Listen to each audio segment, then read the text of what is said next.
Welcome, everyone. Today we have J.R. Sweet joining us. J.R. was born into a generational, incestual, satanic family bloodline, which was craftily hidden in the Mormon church. It was connected to the CIA and the Pentagon.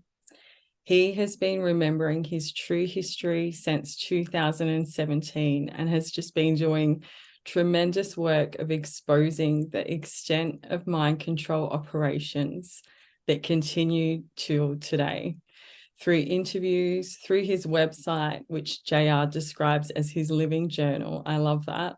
And his soon to be published first book, which we'll talk about a little bit later as well.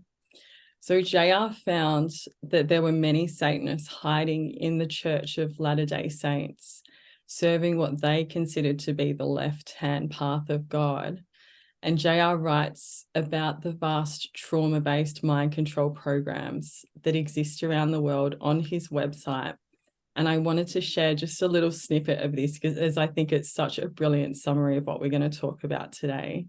And he writes of those that run this world, the 1% who have consolidated their wealth over several generations also force their children to endure trauma-based mind control programming, i.e. Monarch Programming. Many of the elite of this world are Satanists or Luciferians, and they believe that by splitting their own children's minds through trauma, they are actually making them stronger, more versatile, and more useful in the world of commoners. What does not kill you makes you stronger, as my mother used to say. Many of these generationally incestual satanic families have accumulated a mass amount of wealth and power through a system of networking, corruption, and murder over the centuries, and have taken control of our government, our economy, our churches, our schools and institutions, our media outlets, and for some of the US, our very lives and minds. I will not call these people the Illuminati because they are not illuminated, but rather they are some of the most cruel, shallow, and spiritually dull people that I have ever met. They have dulled the light of their own souls for nothing more than pennies in the sands of life here on earth, as their wealth and power is only a disease and cancer to them and their offspring. I have been to the other side of life. I have been dead, and I've met with those on the other side. And I can tell you that the elites' worldly accomplishments will mean less than nothing in the world that awaits all of us after this life here in the physical world. They have truly destroyed themselves, even their very souls, in their desire for wealth and power here on this earth. And they wish to destroy all of the US in their quest for a satanic utopia. There are people who are working full-time at making sure your thoughts are where they're supposed to be. And it is up to you to work full-time to free yourself from your own mental slavery. I just think it's such a poignant writer, JR. I'm so looking forward to your book. Welcome. Yes, thank you. Thank you, Gabby. Yeah, I've never heard anyone read that. Oh, And so that was interesting to hear someone else read it. I've read it many times. many So times. yeah, but thank you for having me. I really appreciate it. Oh, Yeah, it's it's so nice to be lovely. with you today. It's so lovely to have you here, and we Yeah. so appreciate you in the survivor community, just speaking up and being a strong male voice. It's wonderful to have male survivors speaking out as well. And I think that really inspires our other men healing. And it's tough and challenging for all survivors, the healing process. But I truly feel for our men, like I feel like it's just even more challenged because of all the societal norms of not speaking out and not talking about emotions, etc. They're even more shut down than our women survivors. So yeah, it's just such an honor to have you join us, and I'm so looking forward to what you're going to share with us today. JR put together just a great overview, I feel, of like his story and the mind control programs that we're going to discuss today. So I'm so looking forward to going through that as well. Yeah, thank you. Yeah, I like to put a little bit of thought into what I'm going to talk about Amazing. because it is a very important subject that a lot of people just don't even understand, Gabby, Yeah. and they can't even comprehend. And it's a barrier, and it helps keep it hidden in the dark so that people can't find it. And so I feel like things like these discussions are really important to help bring that light to the people. So, yeah, thank you. So true. And like it is, I think what you said there about Some, it being compartmentalized is so true too, because even for myself, if I went back 5 years, I would have struggled understanding this kind of information, not realizing that it was even my own true history. And that's really how mind control works, is parts of your life and parts that have happened can be just so separated from your day to day. So yeah, I would love to start, JR, just with, like maybe some information on your background and to give people a bit of a picture of maybe how it was for you growing up in your family, in a generational Mormon family, and how it was, because you started remembering in 2017. So not that long ago, as well, like how that journey was for you as well. yeah, no, it's interesting to me because before I started to remember things, I thought that I had just a wonderful life, Yeah. a wonderful life with my family, with my parents, with my brothers and sisters. Well, And when I started to remember these things, it was just so shocking to me. It was like waking up in a nightmare, just a horrid nightmare. And I'm glad that I did. People should know that you're better off to work through it than to keep hiding it from yourself. You'll work out a lot of the problems that you have in your own life. It's a lot easier for my wife yeah, to live with me now, yeah, where before I was more erratic and more unstable yeah, and emotionally driven, and things would happen in our relationship that really neither of us could understand, but they make a lot more sense now. no, So I grew up in a Mormon family. Yeah, I grew up in a Mormon family that, in my mind, was a good, wholesome, just Mormon Christian family. yeah, And I had perceived that it was a wonderful experience, and that I had never really made any enemies. That my life had just been very peaceful and just about as good as it could get. And yeah, when I started to remember these things, it was just a shock. It was a complete shock. And so I had, I say I 2017 was a real breakthrough year for me. The spring of 2017, before 2017 and back late 2016, back in that year, there were things that would occur where things would creep into my mind, and I would even talk to people about it, like, oh, I remember this incident or this incident, uh, and we just kind of laugh it off. And now I understand those incidents and where well, they occurred, that those things were creeping into my mind, and it was slowly working its way out until I reached a catalyst in 2017 well, where it just became overwhelming. And so 2017, I had to, like you just talked about, male survivors and the taboos that we go through. And in 2017, I realized I had to see a therapist, and that was really it'd difficult be to really gain an hard. understanding of that. Yeah, really hard. My wife, she's such a strength to me. She said, you Oh, need to go see a therapist yeah, because something's wrong. And so I started seeing a therapist, and that went really well. It only lasted for a couple of months, maybe 2.5 months, 2.5 months, and we worked out some things which were really helpful. In the end, it ended up freaking her out really bad. I'd go to see her, and I'd be harassed even while I was there, Gabby, with my therapist. The network would show up. The network works through lots of different angles. And so when I talk about the network, it's a vast network. I'd like to explain that to people really quick. It's a network not just of the CIA. The CIA has a lot of control of people. They have a lot of mind slaves. They're involved in human and drug trafficking. They use mind slaves for a lot of their dirty work, things that they want to stay out of legally, you might say. Things like getting rid of people, for example, because the CIA is not supposed to technically go out and assassinate people. So they use mind slaves to do it.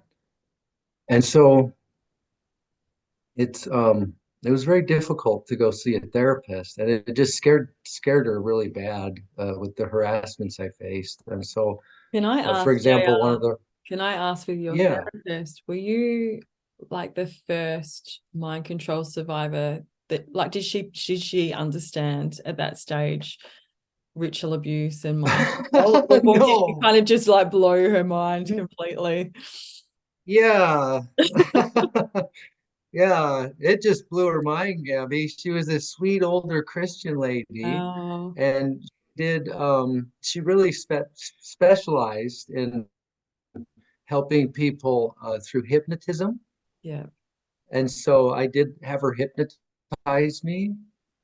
Um, and she tried to work me through smoking as well. I have a problem with smoking cigarettes that I developed. Yeah. And so, but that goes way back in my life. The first time I was made to smoke cigarettes I can remember was with my grandfather. My grandfather smoked a lot, but yes, it did blow her mind, and Wow. she didn't quite know how to even deal with that. The phone would start ringing. On my first trip there, the phone started ringing, and it would ring once and then hang up, and then it would ring again, and she'd get up and try to get to it, and it would ring twice, and then it would hang up, and this would just go on and on and on, and it got to where she had to unplug her phone when I would come to see her Wow. because she knew the phone was going to start ringing. And so Wow. those kinds of things. And then one day I came in for therapy and I sat down and a utility truck pulled up. So back to the network that the CIA operates, as well as the Satanic elite, which we'll talk about more, they control a lot of things. They control large corporations, for example. Zions Bank is one of them, the Disney Corporation. They control a lot of the music industry, whether it's country music, or rap, or rock. Those are social engineering tools, and they work very hard at controlling those. And so there was a big truck that pulled up, and it was with the utility company. And Wow. some gentlemen jumped out of the truck and ran over behind her house and just started banging on the wall. And I looked at her and I said, "What is going on? Did you have something scheduled today?" And she just looked terrified. And she said, "No, I didn't have anything scheduled." And so just odd things like that would occur. And so I worked with her for a little while. I didn't want her to unintentionally plant any kind of a false memory in my mind because I I felt like I wasn't very educated on these subjects at that time in my life. But I knew that through hypnotism, it was possible that you could lead someone in the wrong direction and influence their memory. And Yeah. so I didn't want to do that. And so I had her walk me through one memory once, and that was with Charlie Pride. And then in our following meetings, what I would do is just tell her, I want you to put me in a state of hypnosis, and I want you to tell my subconscious that it's safe to remember and it needs to remember to be safe. Wow. And that alone, Gabby, it empowered me. It gave my subconscious a window to open up those different things that I was remembering. And Wow. the things that were remembering were just horrible, but they would be associated oftentimes with a scar. And I could even show those to my therapist. So after she would we would go through that hypnosis process, and she would tell me that I was safe to remember, and that I needed to remember to be safe. I would come back the next time and we would talk about what I had learned over the week while I was away from her and what I had remembered. Because at that time I started journaling as well, trying to work out things.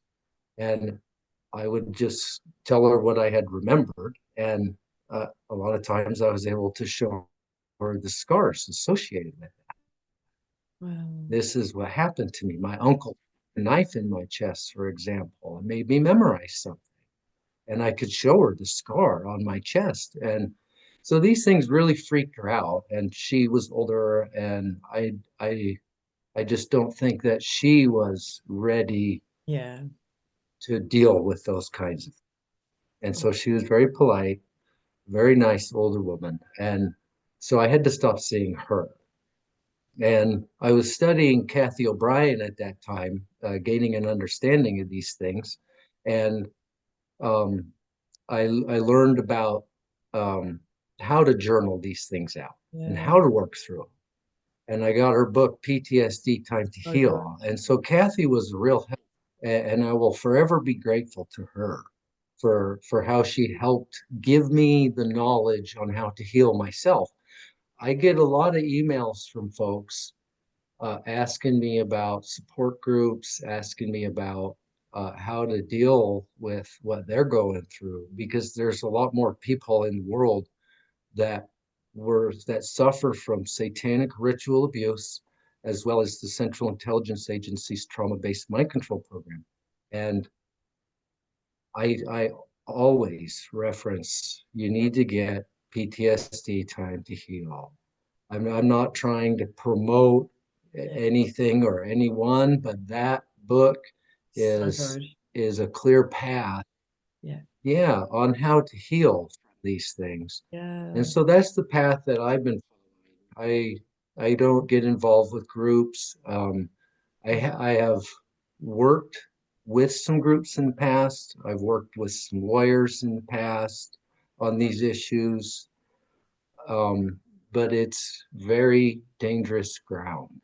It really When is. I was a Glad, child, I yeah. remember, I'm so glad you brought that up. As yeah, very, they are, that it's so safe and the resources are there with books like Kathy's, to really learn how to journal, to hold space for yourself and really process memories. And it really is the safest way for survivors. And I know when we first start remembering, everyone's like, because I was the same, I was like, oh, is there a support group? Is there someone I can go to? And very quickly you realize that these are infiltrated, there's programmers, there's all sorts of scouts that are specifically looking for survivors that are waking up. So, you need to tread through all of those things, including deliverance ministries, because a lot of those are setups as well, and just be super aware of possible threats, and know that you can do this with God. You can do this yourself as well. Like, the resources are there. So thank you so much for sharing that.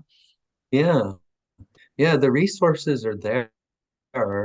And Kathy's right, it's not going to come from someone else. Yeah, It's in you, and you have to learn what that exactly. is and what you lived through and what your own story is. And as disassociates too, Gabby, it's really important that you don't expose yourself to a lot of other people's stories, Exactly. because you don't want them to get muddled with your own, and because that could slow down your own healing process. Totally. And so, yeah, I usually avoid those groups, and they can be infiltrated, like you said. In my experience, I would prefer to definitely stay away. There's some people Yeah. that really mean well in those groups. Yeah, and they want to help people, but Yeah. there's they don't understand the depth that the satanic elite and the Central Intelligence Agency will go to control that narrative Yeah. and how it comes out. And Absolutely. so, yeah, you have to tread very lightly in that. For sure. So I've just been working through it myself since 2017. We were in Idaho when I first started to remember. I was living in Idaho, northern Idaho. We were in Moscow, Idaho, actually, and Deary, Idaho. We sold our house in Deary and moved to Moscow, and then we planned a move out of the state because the harassments Wow. were really, really bad. Yeah. Yeah, in Idaho, we had daily flyovers by military aircraft. Some of them I don't even quite know how to describe. They seemed more like a drone than a plane. And Wow. then lots of helicopters and Yeah. yeah, V-22 Osprey. And they wouldn't just harass me. Yeah. The point of those harassments is not just to scare me. It was also to scare my wife and my children and to drive them to want to tell me, To stop. just be quiet. Like, Yeah. let's, yeah, stop. We can't talk about this.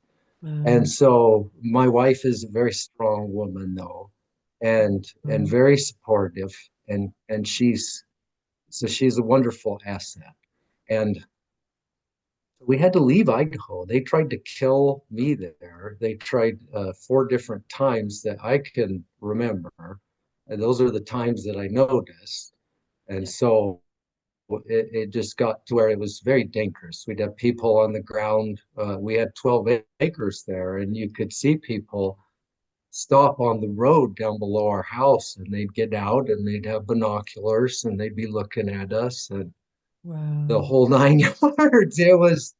It was crazy. Yeah. Yeah, it got so bad that my wife for a little while was like, I need to learn how to use firearms because Yeah. this is all just very unnerving. Yeah. And so we had to leave Idaho, and so I don't go back to Idaho much. Um, Sometimes I'll go back over there. I Yeah. usually get harassed when I go over there, and they let me know that they know that I'm Yeah. there. Yeah. Yeah. Um, just a reality I have to live with. Can I And ask, so, JR, did you oh, find when you moved from Idaho to get away from that kind of targeting, did leaving from, I guess, ground zero where a lot of your, abuse and connections were, did leaving from that area help you? Like it really cut down on the targeting, etc., moving state? that's a difficult question, Gabby, because they Yeah. followed me across the Right. country. It's interesting to me. They talk about Pennsylvania in the news here in the States and Butler, Pennsylvania, for example. And I was in Pennsylvania and I was escorted out of one of those towns in Pennsylvania. Um, I forget what the town was, but I was escorted out of that town by the police. And that's not the first time that's happened to me. I've also been escorted out of the state of Utah by state police. Wow. When they don't want, yeah, when they don't want me somewhere, they make it known and they escort me out. Yes. And so they they would follow me around. I still had helicopter flyovers. When I was in Vermont, I was at a resort there for a little while, and we'd still get helicopters. I get up early in the morning, and I like to work on my journaling and my book. And I would go out and have a cigarette, and it was still dark and very early morning, and I could see vehicles outside, just Wow. sitting outside with people in them. And sometimes it was actual security vehicles from the resort I was staying at, and that resort was actually run by the state. And Wow. so the states are involved in these things. I was also harassed by the state police in Vermont. And so they did follow me around. Where I'm at now in the United States is, I would say it's the safest place I could find. It has Wow. the smallest network, or the network doesn't want to expose itself, It's you good. know, because I don't mind them exposing themselves. For me, I don't want them to hear too much of what I say because they will listen to this interview as well, and they don't bother me. You know, they'll shake me up sometimes, which is just a natural physical reaction, but it's interesting to see the different networks and how they work. Yeah. And so now I'm in a place where I feel like their network is minimal, and they'll still harass me here. If I try to talk to my family, that's when the things really hit me. And really, if I try to talk to my brothers or my sister, Wow. they get pretty mad pretty quick, and the helicopters start coming, and they start harassing me with those. And so, but it's a journey, Gabby. Yeah. Yeah, you know about that. It's a Absolutely. journey, and you just have to remain vigilant. You can't let them scare you. That's one of their tools in their toolbox is fear. And I they can go to hell with their fear, as far as I'm concerned. And yeah, yeah, they can just go to hell with that.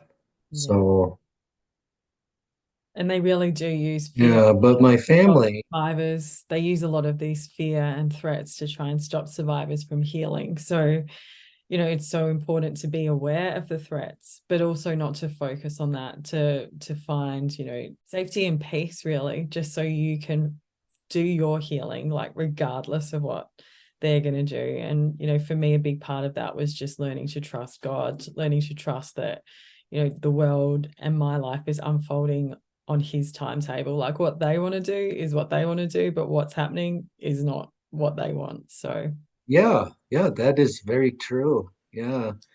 It's really hard on my children. yeah. My oldest son, he's had to watch all of this happen Wow. and see it firsthand, and it's been traumatic on him. And I see it shake him up sometimes when things will happen when we're together.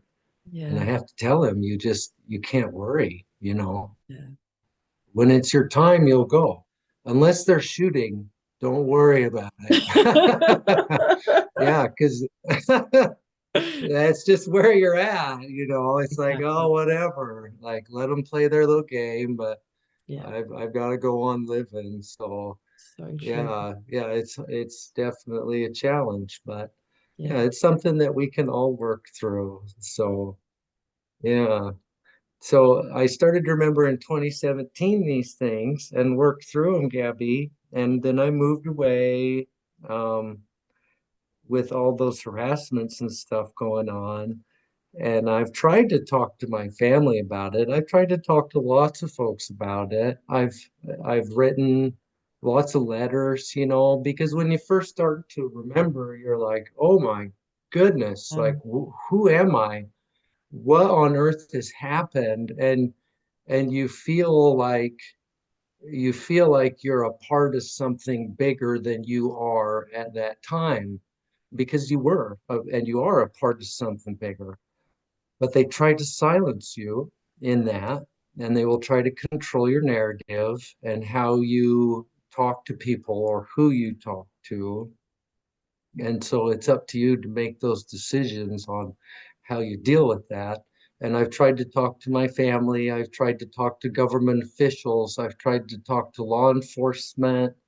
I've even called like the Utah County Sheriff's Office in Utah and tried to talk to them because there were some lawsuits going on there. And so I called them and I said, I was involved in these things. And he says to me, this detective, he says, well, what do you want? I Oh, was just blown away. I'm like, dude, I just told you I was made to kill people for the Mormon church and the CIA.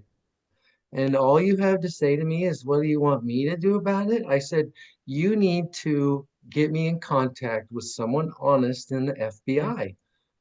And he says, okay, okay, I'll call you back. Yeah, right, Gabby, he's going to call me back. That was in No, the he too never hard called me back. basket for sure. Yeah. And so I called the FBI and tried to talk to them about it, and they basically hung up on me. They Yeah. were like, no, you're done talking. And I said, no, I'm not. I have a lot more to talk about. And no, we're done with this conversation. And basically just hung up on me. I've tried to talk to the intelligence community inspector general. Um, Weirdly enough, Donald Trump, I would write letters to him, just the US senators, anyone that I could think of that would Do something. be that would have a link in this. Yeah. Yeah, and an interest in it to stop it because it needs to stop. It's a very evil thing. And so that is why I've journaled, and not journaled, but that's why I have published my journaling, is because it's not just for me. It's Okay. for the world. It's for all the people and all the children being born here, so that they can understand it's a record, it's a public record, and to help them to work through what is true and what is happening in our world, because it's not like they want you to perceive it to be. They work very hard at controlling that narrative on where your mind should be.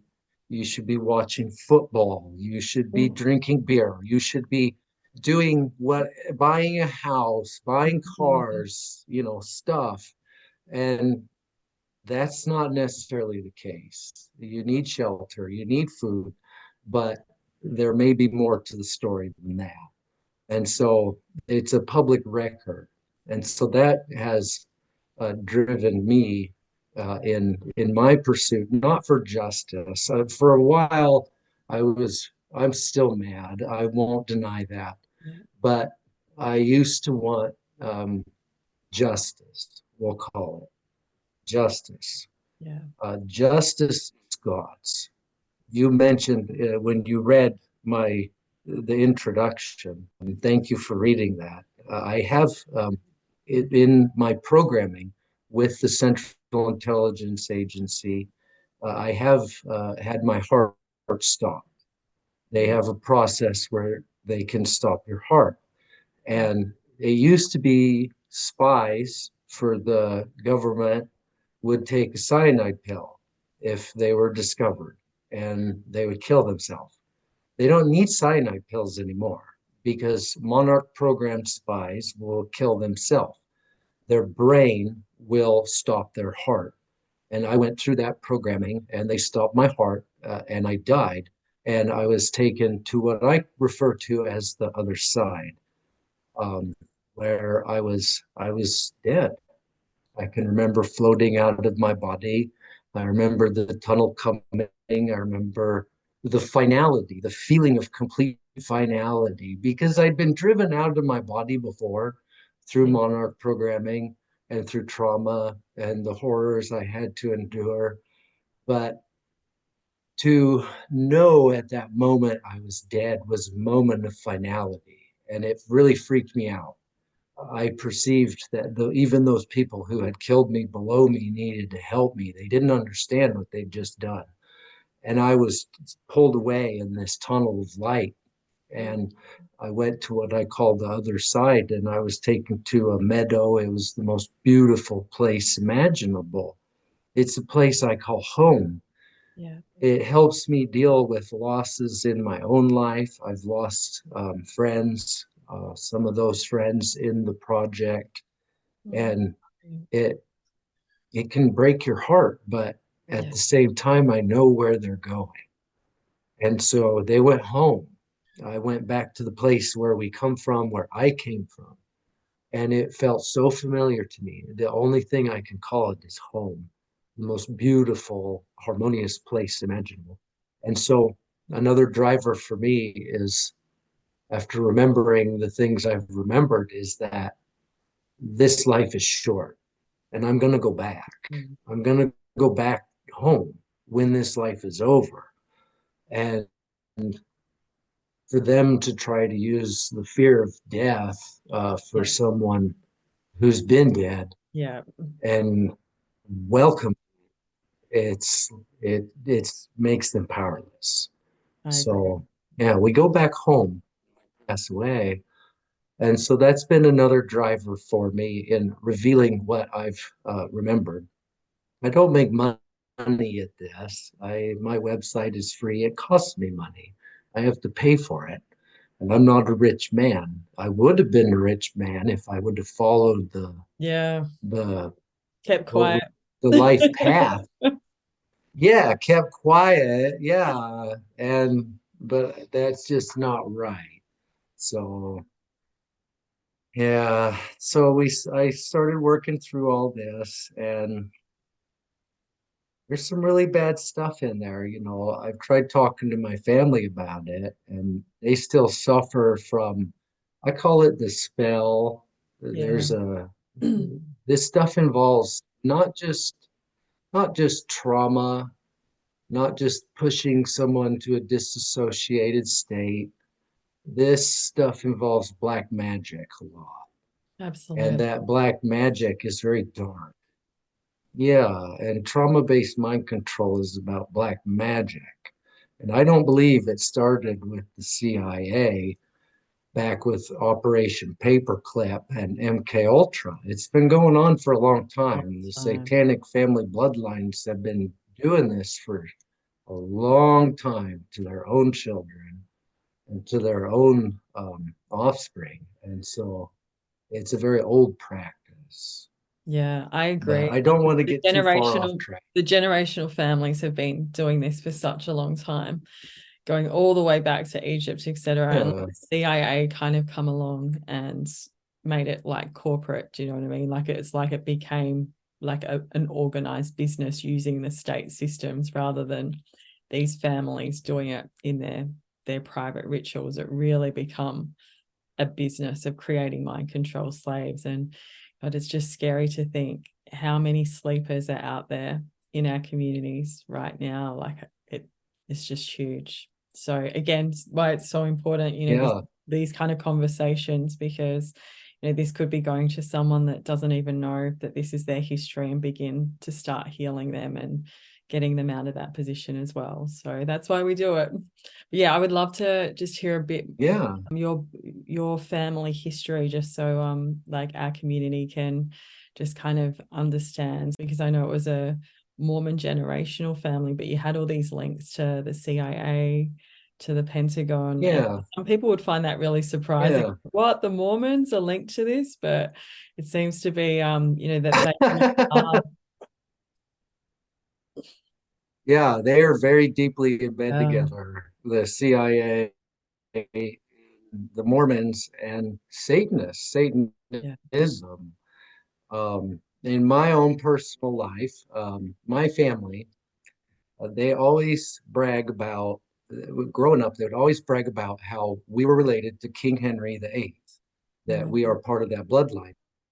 yeah, And it didn't occur to me until I started to remember these things and work through my amnesia that connection, I gained clarity on it. And so I come from a satanic family bloodline that reaches back to King Henry VIII. I have what would be a royal satanic bloodline. And so the church and the CIA look for that. And what's even more important is a generationally satanic and incestual yeah, family bloodline. And so my family they are really bad people, and they are incestual, and they practice Satanism. They wouldn't let you know it. The facade is Mormonism, but Mormonism itself is ripe with Satanism. I remember being a child and hearing that. My parents would say, "Oh, these people said that Mormons are worship Satan or whatever," and they'd laugh it off. There yeah, were parts of my parents were multiples as well, yeah, and so they had to work through their own personalities. And now that I'm older and I can see those things more clearly, it's really interesting to me the things that my parents said to me in the past, such as the Mickey Mouse Club is satanic. You're not allowed to watch that. because Byrd had told me to watch the Mickey Mouse Club, Senator Robert Byrd. Wow. And and to hear my parents say, well, you can't watch that, that's satanic, it would just blew me away. Or to make the peace sign, my dad would say, no, you can't make that, Wow. that's a satanic hand symbol, I don't want to see you doing that. It Yeah. was like, well, what do you mean, Dad? That's just a peace sign, like that's from Yeah. the hippies. No, that's an old symbol. And so they gave me all kinds of little clues like that all along the way. But my grandfather, you know, my grandfather was always a hero for me, Gabby, before 2017. There Yeah. was no one I admired more. He was just a hero to me. I loved him. And when I started to remember things in 2017, I realized that that was a bind, that that was upside down. Yeah. He was not a good man. He was actually a very bad man. And the bad that I lived through was hidden behind a wall of amnesia, and breaking through that amnesia and seeing who he was. My Yeah. grandfather, I believe, was a man named Jim Reeves, or I should say, a character in the country music industry. The Wow. country music in yeah, the country music industry is, as I mentioned, controlled by the Central Intelligence Agency, Uh, and it's used for social engineering purposes. There's a lot of mind slaves in the music industry, yeah. not just country. I can remember meeting Billy Joel under Disneyland. Under Disneyland, there's all kinds of things going on. Those rides on the surface that people are paying to enjoy, well, that's nice, but underneath the surface, there's a lot more going on that you don't see. It's Yeah. out of sight, out of your mind, but it's happening almost right in front of your eyes. Wow. And I met Billy Joel under Disneyland. They had a space under Disneyland where they would allow bands to play music and stuff, Yeah. uh, and perform. And that's where I met Billy Joel. My grandpa called him Billy. I remember him giving him a big hug and introducing me to him. And Charlie Pride, I met Charlie Pride through my grandfather, and Randy Travis and some other country music artists that I haven't had time to journal out about. But my grandfather, he was involved in the country music industry.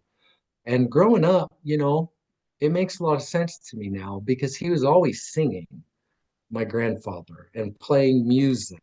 He Yeah. was really into music and singing. And one of his favorite songs was Penny Candy. He was always singing Penny Candy. And my grandfather, I believe, played the role of Jim Reeves. And the reason that I say that is because he told me that.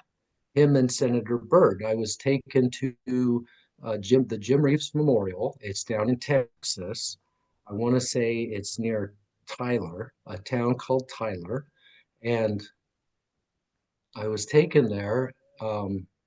We'd spent the night before with Senator Byrd, my cousin and I, and he had taken us to a military installation, a naval installation, actually, in Fort Worth, Texas.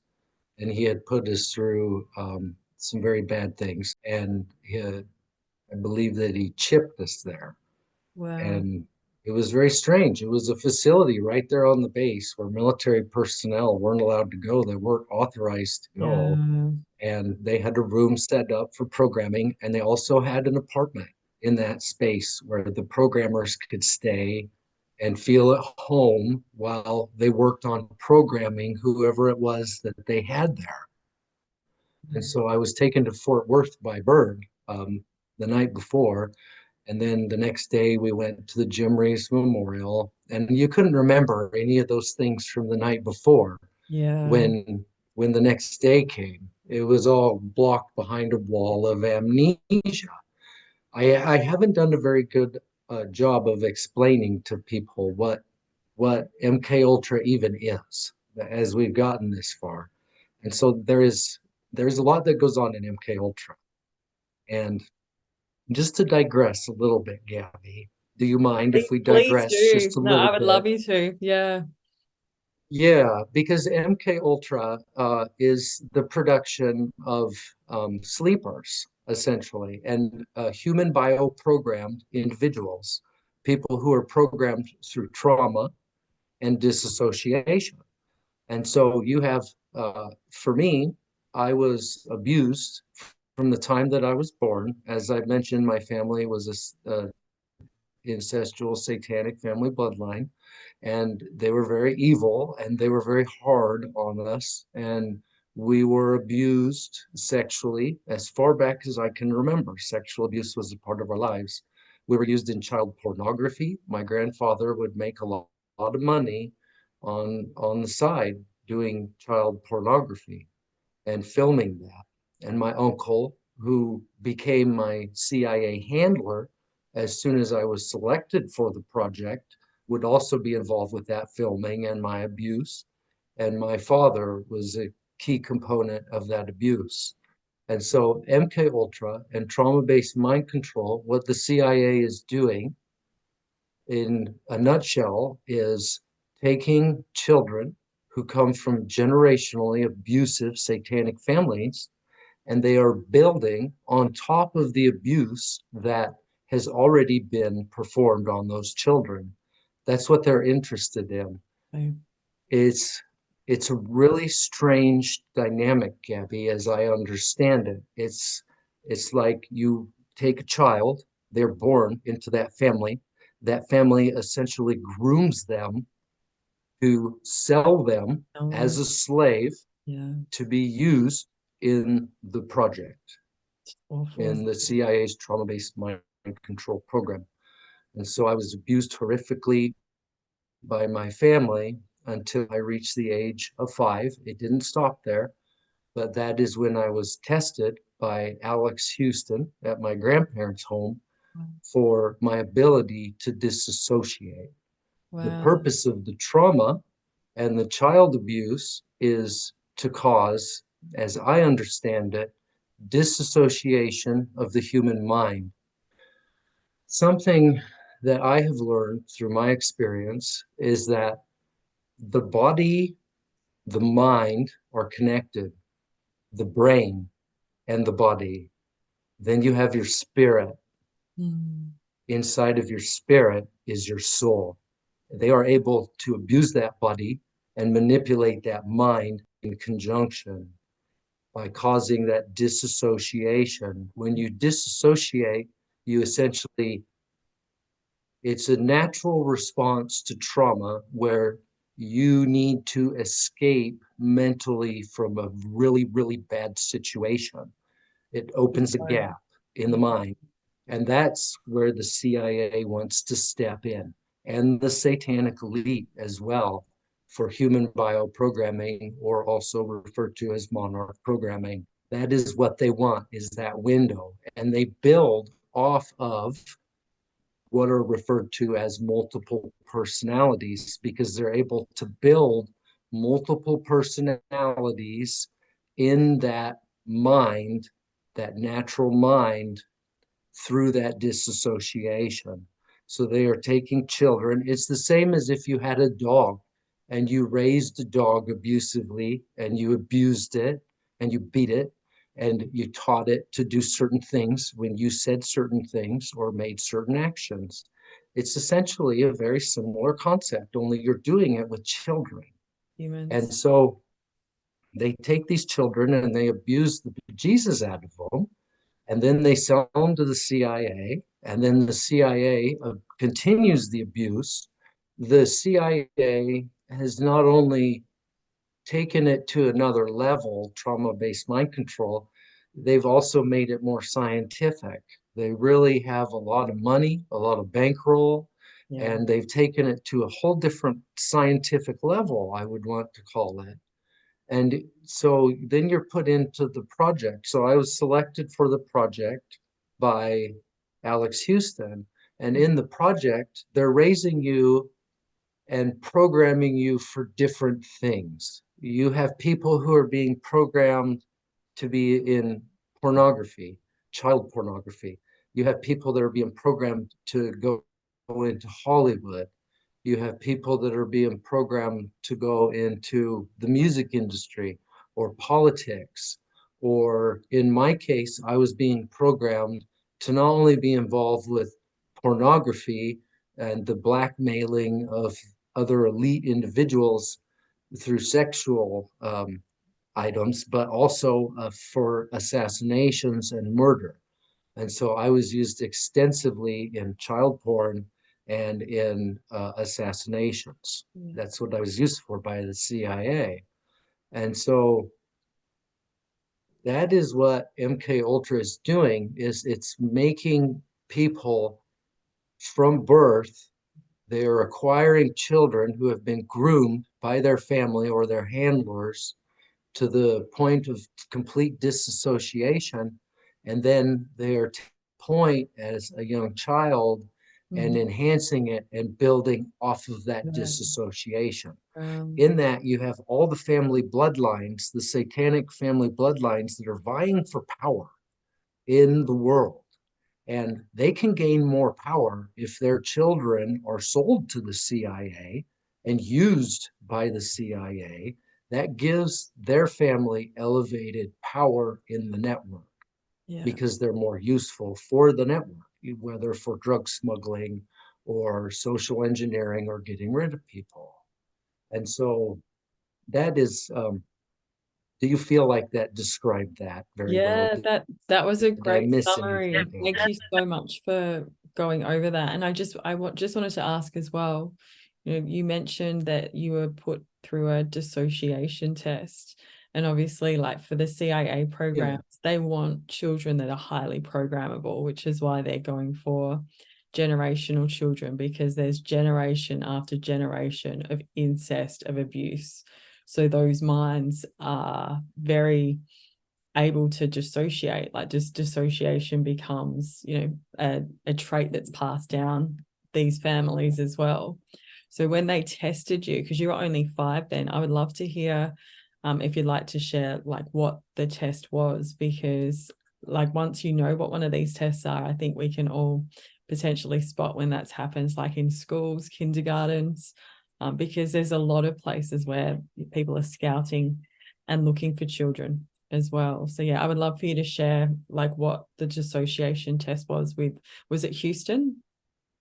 Yeah, it was Alex Houston. Uh, Um, it was interesting, Gabby, because my grandparents, see, my parents, the way it went down is my parents knew that their children, one of them was going to be selected, or two, or three, or all four of us. wow. But they didn't know who or how many of us at that point. Neither did the agency. But they sent my parents to Disneyland. My parents went on a vacation together Wow. to To Disneyland in Disneyland of Southern all places California. as well. Yeah, yeah, all the places you could go on a romantic getaway, and you're gonna go to Disneyland. Like, it makes no sense. But well, it does when you put the pieces together. Yeah. So they were sent down there in order to learn how to raise their children in the project. Um, Because after this test, begin an annual trip to Disneyland as a family, where I would undergo, as well as my little brother, Monarch Programming at Disneyland. Disneyland is a trauma-based mind control programming facility. It yeah, is only an amusement park as a cover. It is a facility that is designed and built for trauma-based mind control programming. yeah. But back to Alex Houston, so my parents went on this trip to Disneyland to learn how to raise their children in the project. Wow. We stayed with my grandparents. They lived out by Lake Lowell, and we stayed the week with them. And I don't remember the whole week, but I do remember the day that Alex Houston came because he was bringing his dummy. He had this dummy named Elmer that he brought with him, and they were going to do a show for us. And as kids, we were excited about it. We were like, "Oh, yay! We're going to get this ventriloquist show. Like, this is so cool. My grandpa knows so many interesting people." And so Alex Houston came out to the house and he gave us a presentation with his little dummy, Elmer. And then after that, they said, "We want to do a test. We want to do something with you kids." And so they made us sit down in the kitchen, and there was a hallway that led back to some bedrooms there in my grandparents' house. And they took us one by one back to this bedroom. First, Alex went out to his RV and he had this RV, and they went out to the RV and they got this box and brought it back in. It was a shoe box, and they brought it back in and went into a bedroom with it. And then we were taken one by one back to this bedroom individually. And so, see, when they're raising these kids, like myself and my siblings, and grooming us, they don't know which one of us is going to be the strongest or Wow. disassociate, like you The mentioned, most. point Yeah. necessary for more. Yeah. Yeah. And so my sister was taken back first. And I can remember her being taken back there. And we were all in the kitchen with my grandmother. And then I heard my sister scream, just this most horrible scream. And we were like, whoa, what's going on? It was all very Yeah. confusing. And then she came back and she was shaken up, but it almost seemed like it was supposed to be funny or something. Like they told her it was a joke. I don't know what they told her. Yeah. There's always a cover story, Mm, right? Yeah. Yeah. yeah. And then my older brother was taken back to the room with Alex and my grandfather, and he also screamed. He Wow. yelled, and he was very afraid. And he was brought back and he was shaken up. And then it was my turn. And I went back to the room with my grandfather. I trusted my grandfather. I was a child. That's Yeah. one of the binds that the agency and Exactly. the Satanic elite use, is that family bind of love and trust. Yeah. And I was taken back there, and I was taken into the room, and Alex was in there, and he had his box, and they said, we wanted to show you something. Yeah. And they opened up the box. And inside of the box, Gabby, was a hand. It Yeah. was a human hand. And they showed it to me. And You were I five just looked then. at it. You were 5 years old, is And that I right? didn't, yeah, Wow. I was 5 years old. And I just looked Terrifying. at Yeah. it. And I didn't know what to do. I Yeah. just pretty much disassociated from the Yeah. situation. I went blank. And Yeah. my grandfather acted very pleased with the situation. And they did some kind of paperwork. And then I was taken back. And then my younger brother, he was taken back there. And he didn't scream either, Gabby. But Wow. part of me inside um, was then and always has been concerned for him because he was selected as well for Monarch Programming. And he went through a lot of the programming that I was made to go through when we were children. And so I really worry about my younger brother. I bet.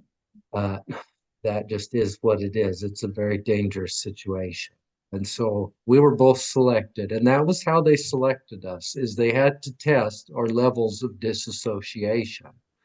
And then from that time forward, I was put into a Monarch Programming with the agency. The next thing I remember is going to Disneyland that next year and being put through Monarch Programming and being introduced, essentially indoctrinated into the project in Disneyland. One of Wow. the head doctors over my program was a man named Dr. John Lilly, Dr. John C. Lilly. I remember Lilly. Lilly was a part of my life from the time that I was 6 years old, the first time I saw him, up until the year 19, I want to say 1996 was Wow. the last time I saw Dr. John C. Lilly down in California, in Southern California. And he was a part of my life. And there was a ride called Journey Through Inner Space there in Disneyland. And that ride was an interesting ride. It was about molecules and science and shrinking in size, and you sat alone in the car by yourself. And so I was placed in this little pod car thing and moved along. And for a disassociate child, reality is here and there. It's a hard thing to establish in the mind of the dissociated child what reality is.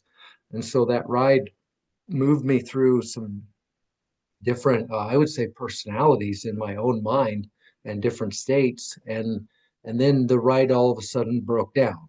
In Disneyland, the rides would always break down. They always broke down on us, and I would either be programmed on the ride or be taken off of the ride and taken down into the tunnel system to various rooms where we would make pornography very quickly, or we would be made to kill someone or watch someone be killed. There's a lot of really bad stuff there. And so John Lilly, though, that was the first time I saw him, was on that ride, Journey Through Inner Space. And the ride stopped, and my chair turned around, and this screen came on with this swirly hypnosis thing. Hypnosis is a big part of Monarch programming. People in the modern world, they they laugh at it. Hypnotism, that's silly. That's not even real, you know. And no, it's a very powerful tool and mechanism, especially with disassociates. And so the big swirly thing, and then this face came on the screen, and this man started talking to me and talking about how my life was going to be different, how I had been chosen for a different path than the rest of my family, and how and he said that there was an individual who had come into my life who would help to guide me on this journey, and that individual would be introduced to me later. And this all really freaked me out. And I started screaming, and then my dad was yelling at me, you know, quit screaming. And so finally it ended, and the ride started up again, and I was taken off.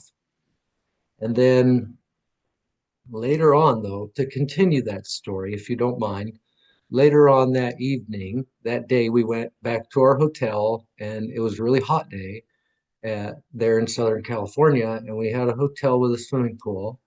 And we went out and we were swimming. We were little kids and we were swimming. And that was the first time I can remember being hit with a stun gun, was on that day, because I was taken.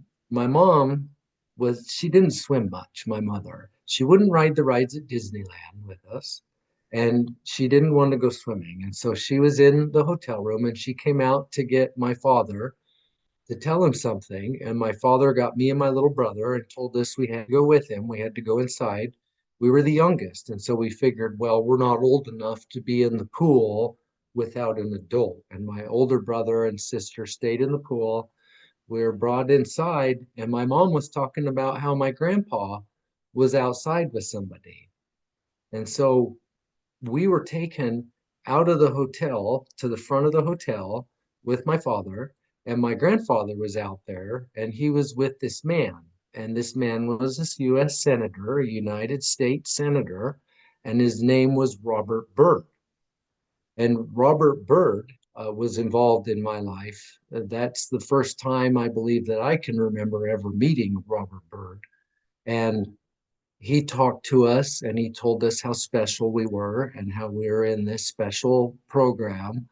And he gave my father a stun gun, and he told my father he had to use it on us later.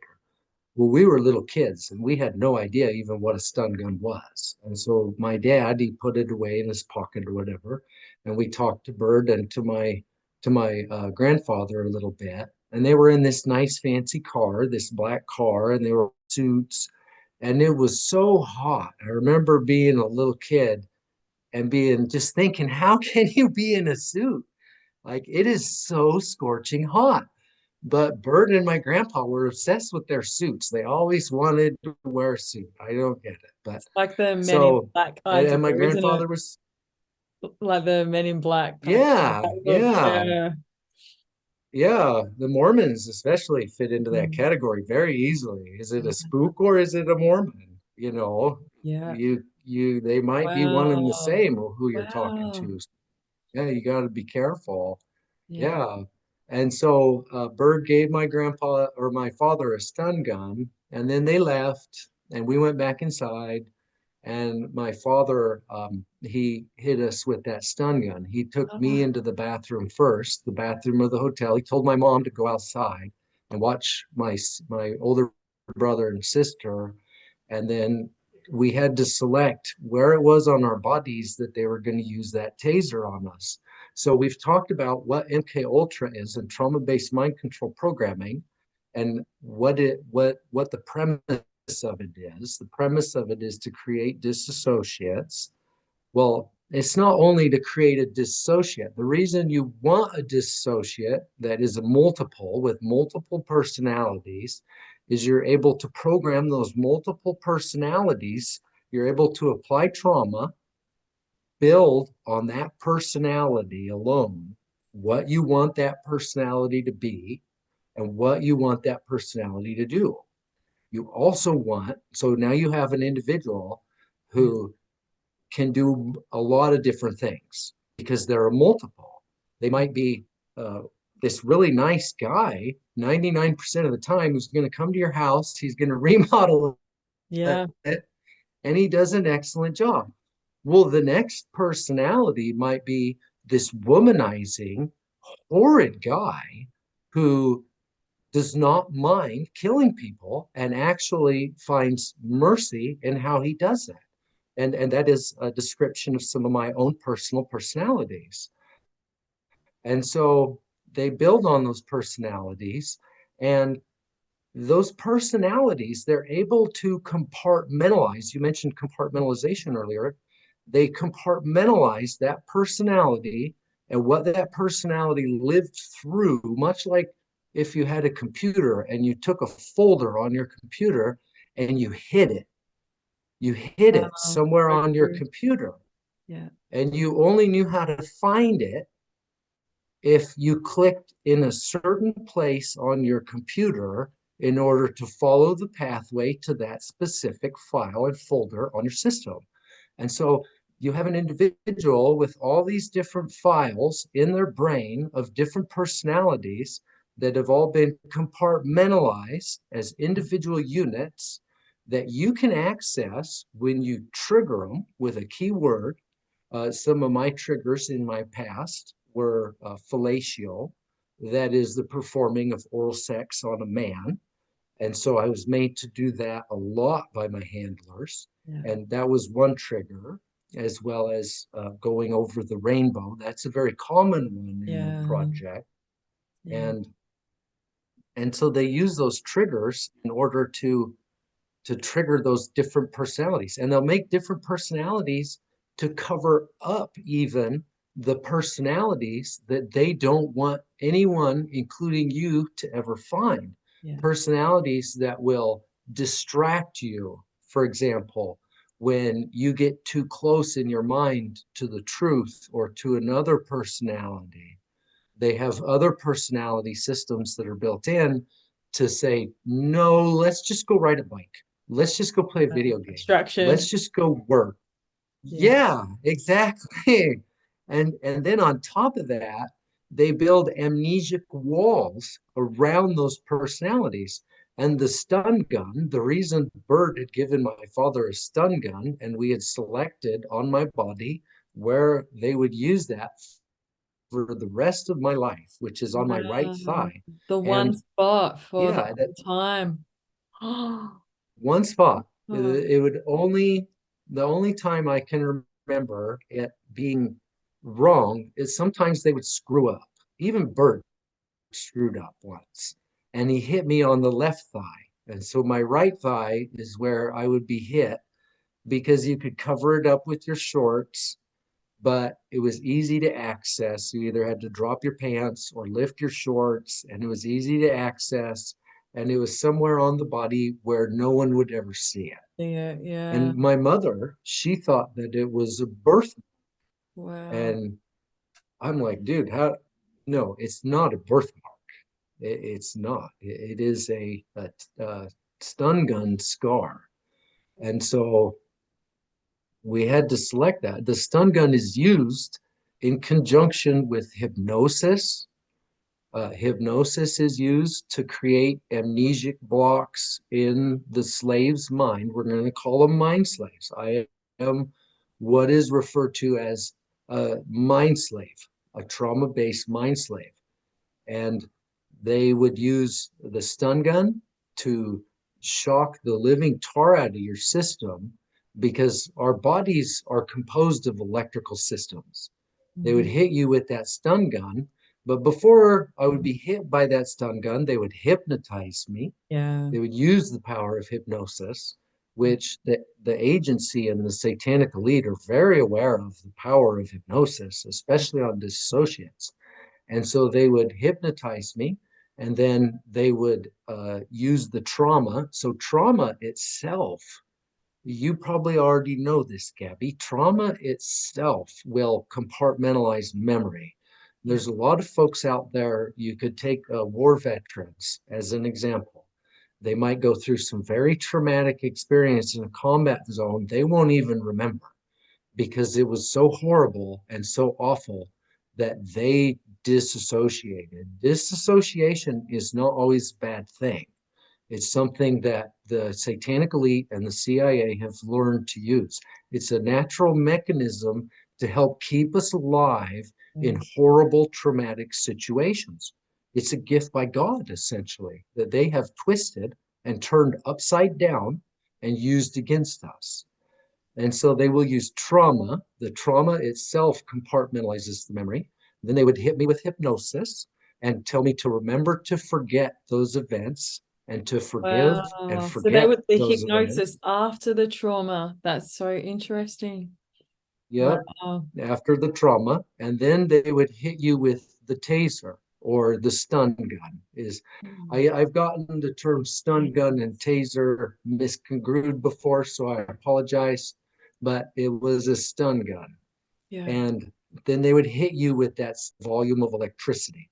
When you get hit with that stun gun, I'm going to tell you what, maybe I don't have to tell you, Gabby, but it hurts like hell. It is the most horrid feeling, and it just shocks the living tar out of you. When my father hit me with that in the bathroom, betrayal is the only way I can describe it because I had no idea what was coming. I was 5 years or 6 years old at that time, and to have him hit me with that and just everything, white light, pain, boom, wake up on the Wow. ground, what on earth just happened? And then I was sicker than a dog. So would you lose with the stun gun, would you actually lose consciousness because the pain was so high? Like what was the or do you feel like it just cleared the memories immediately because the pain was so high and kind of just pushed everything else down because your body was overwhelmed? I don't know how to answer that. Yeah. It's a physical component where the electricity hits you and it just fries the tar out Wow. of you. Unconsciousness was a consequence many times. Wow. It seems like there were times when I would be hit by it and you wouldn't be completely unconscious, but you weren't fully conscious. Yeah. And then you would come back around and you would be really confused. Yeah. My uncle hit me. I remember him hitting me with a taser in his home office in 1993. And I was 15 years old then. And he'd gotten done cutting me up with a knife and making me memorize some things he needed me to talk to Charlie Pride and to Senator Byrd about. And he hit me with that stun gun, and I lost control of my body. I went down to the floor. And when I came back up, he got me off of the floor, helped me up, and everything was muddled. I Well, was like, why am I bleeding? What has happened to me? And so it instantly takes that memory yeah. and shuts it down, closes down those pathways. But it's interesting because sometimes it would take a little while for all of it to go away. You Mhm. can't say that it instantly went away. Not for me. It would put you in that state, but then it would linger there. Wow. I don't know for how long. Yeah. And it would just kind of linger and then move away. And a lot of times, though, you'd just be very confused and not understand even what was going on and what had happened to you.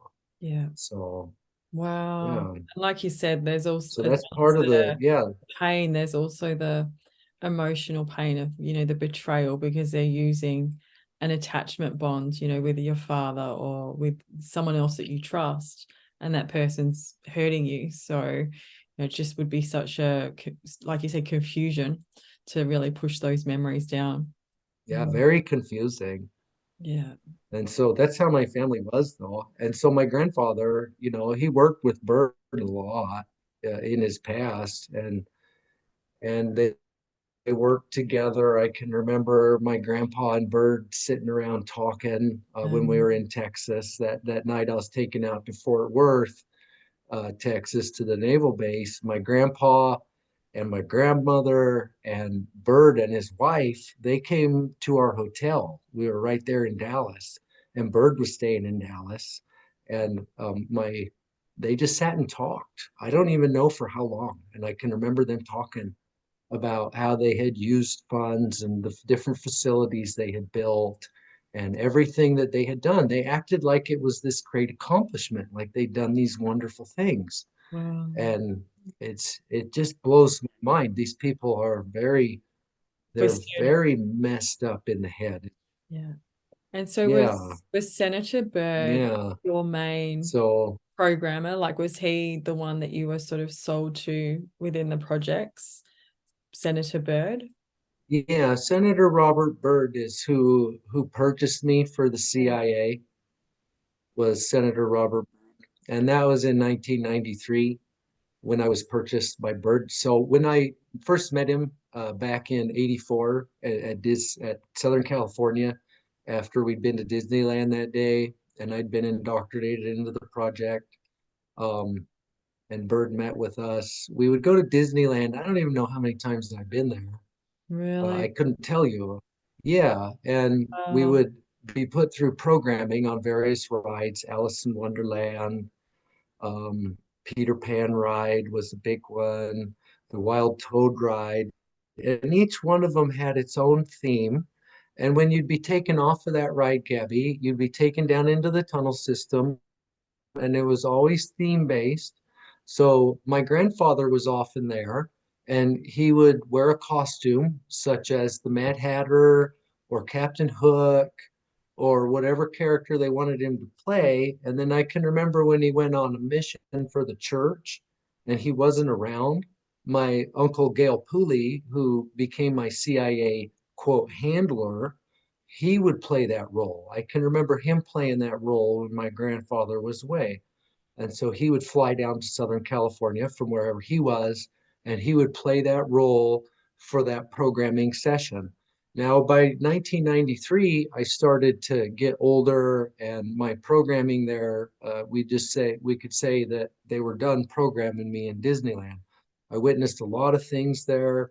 I was made to be filmed in porn. I saw people murdered. I was made to consume human blood there in Disneyland. I was made to people would be be so involved in shocked. cannibalism. Sorry to cut you off there. People Yeah, would they be really so would. shocked, like to think that they take their children to this park and that it's being used for mind control. But there's so many survivors that are speaking out about this, and like in Australia we don't have Disneyland, but our theme parks like Dreamworld and there's water parks and Luna Park, they were all used in the same way, like for programming survivors, and no doubt it's continuing today. But it's just shocking to think how many children have been programmed within something that's meant to be like a amusement park. It's just sickening, isn't it? Yeah, you take something that people perceive as good Yeah. and it's really evil. The satanic elite and Satanists are really into Oh, yeah. opposites. And in the project, in the CIA program, opposites are a big deal. You might want to put a warning up on Yeah. your on this discussion for Oh, people who might listen to it, that it's full of triggers. Some of the things yeah. we have said are triggers, and it'll trigger them. And it's definitely only for people over the age of 18 years old, because there's a lot of things there. Yeah. But Disneyland was a huge programming facility. And so not just for the CIA, there were people there being programmed. I was being programmed for porn and Wow. for assassinations, but there were other people there being programmed to be used in Hollywood. And I Wow. can remember, yeah, I can remember seeing those people, on the rides. Not all the caricatures on those rides are animatronics. some of those are real people that are dressed up in costume, and they're made to stand there for hours and hours and hours and play that role that they need them to play for Wow. that ride. And it's part of their programming. And I can remember seeing that and thinking to myself, my goodness, I'm so glad that I only have to be down here for 10 minutes. Wow. As selfish as that may sound, that's the kind of stuff that would go through your mind, like, oh my Yeah. goodness, I'm glad I'm only down here for a short period. And then you'd be taken back up and put back on the ride, and everyone would act like nothing has happened. But there are people being programmed there for all kinds of various things, and Hollywood is a big part of it. Wow. So they would So, literally so stop the Bird, though, ride. They would just, JR, just to understand that they would stop the ride, say it's broken down, to give them time to take a generational child off of that ride to be programmed and then get them back. It's just next level, isn't it? yeah, yeah. And it Yeah. was all time. It was all on a schedule. It was very fast. The Yeah. Alice in Wonderland, I can remember being on that ride with my father, and he knew it was coming. My father knew I was being programmed there. And right when we got to the caterpillar, he's sitting there on the left side and he's smoking his opium or whatever it is.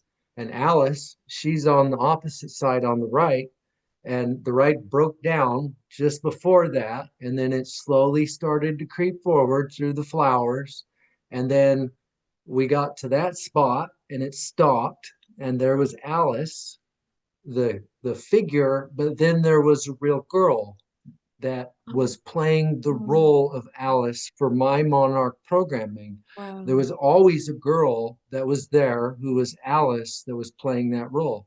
And sometimes it was the same girl, sometimes it was a different girl. I can remember a couple years it was the same girl.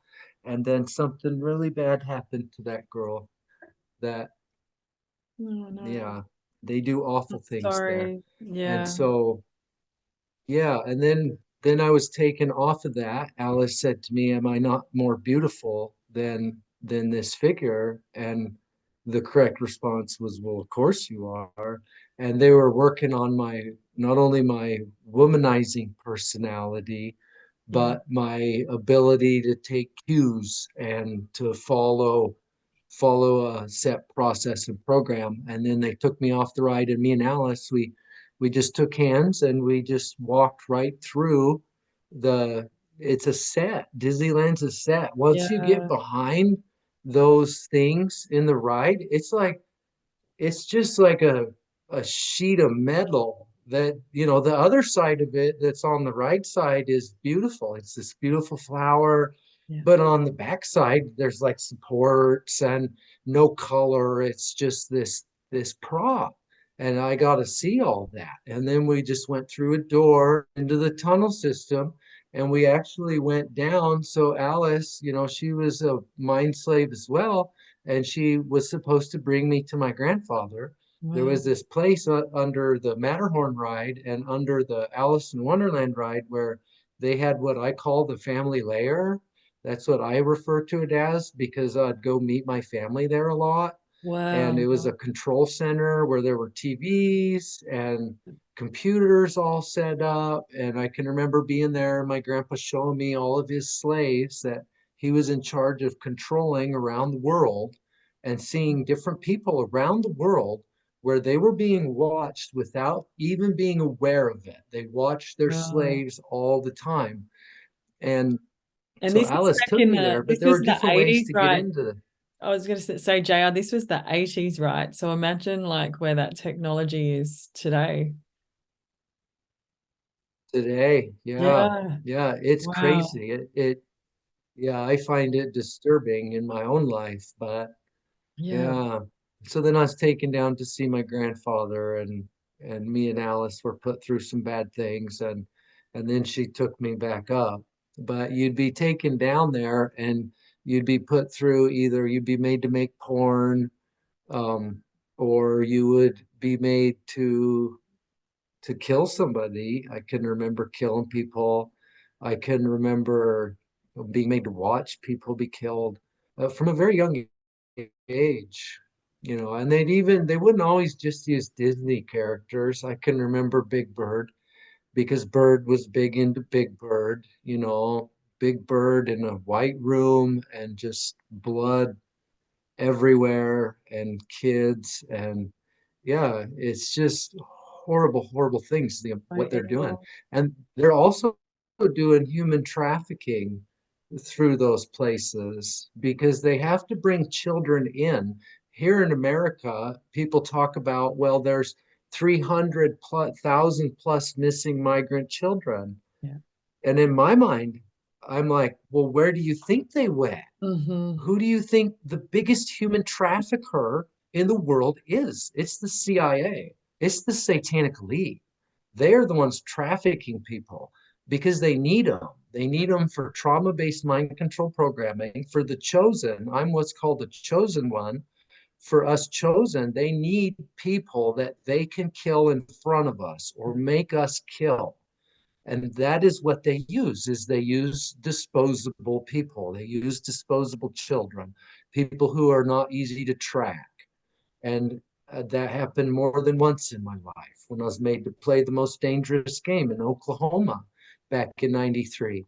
They brought in a busload full of orphans, and those orphans were there to not just be in the game, they were there in order for them to kill them and for not only them to kill them, and they enjoy killing, they're psychopaths, but for us to have to watch and to have to see and to have to bear through.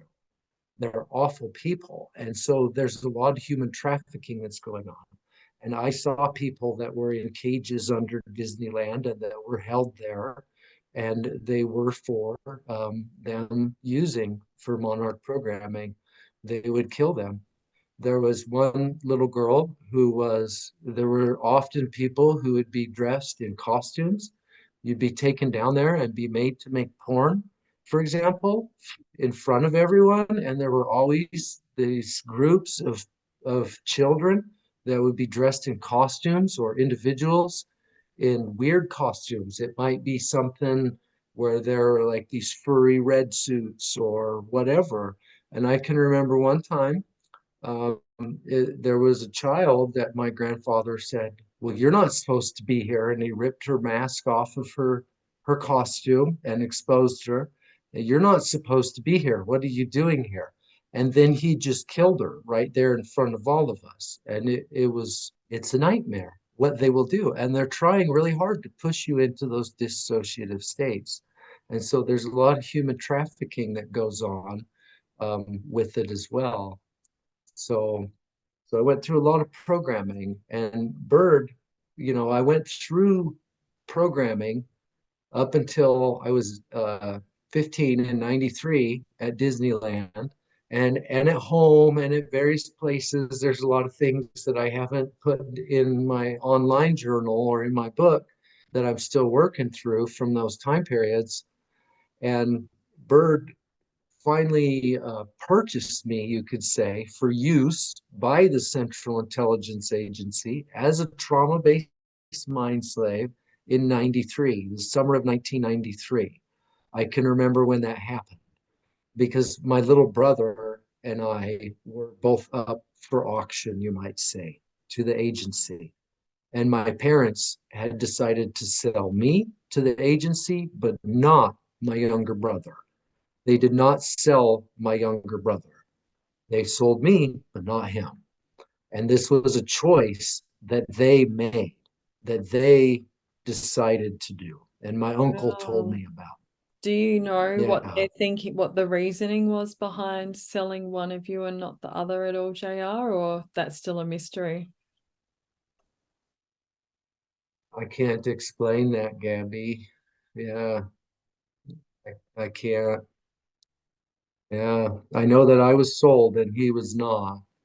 And so from that time forward, my life took a different path than my younger brother. And I was used for different things by the agency at that time. I was used as a message courier. They wanted to make sure I could carry messages. And so to back up just a little bit to Disneyland and Dr. John C. Lilly and Journey Through Inner Space, when he said that I would have an individual introduced into my life who would help me on my journey, he said that individual would be introduced to me at a later date.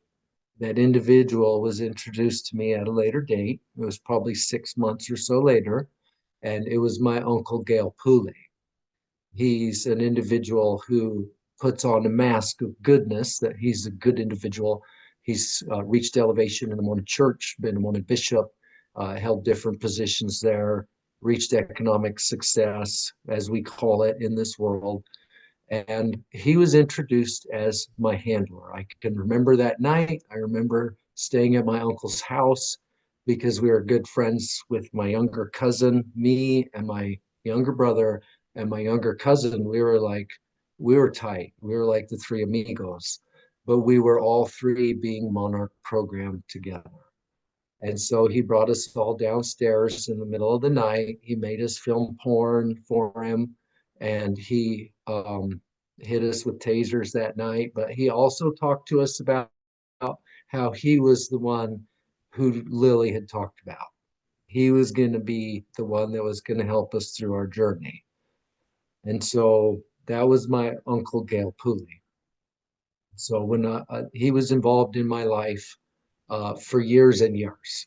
And as I perceived it, he was awesome until 2017 when I started to remember things. It was like I remembered my grandfather. I loved my Uncle Gail. I love lots of my uncles, and a lot of them betrayed me and knew about what was happening to me.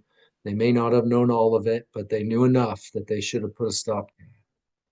And my Uncle Gail was directly involved with that. And so he was my handler. And in 1993, Bird purchased me. And that's when I became highly active in more of what I would say is the family business of the CIA work. And so that was that. And then I was actually I was cleared for CIA Pentagon level black operations in 1995.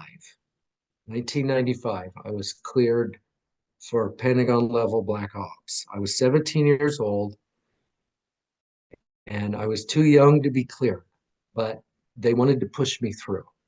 The man who did that testing, we're going to talk about testing again, because I was tested by Alex Houston to see about my ability to dissociate.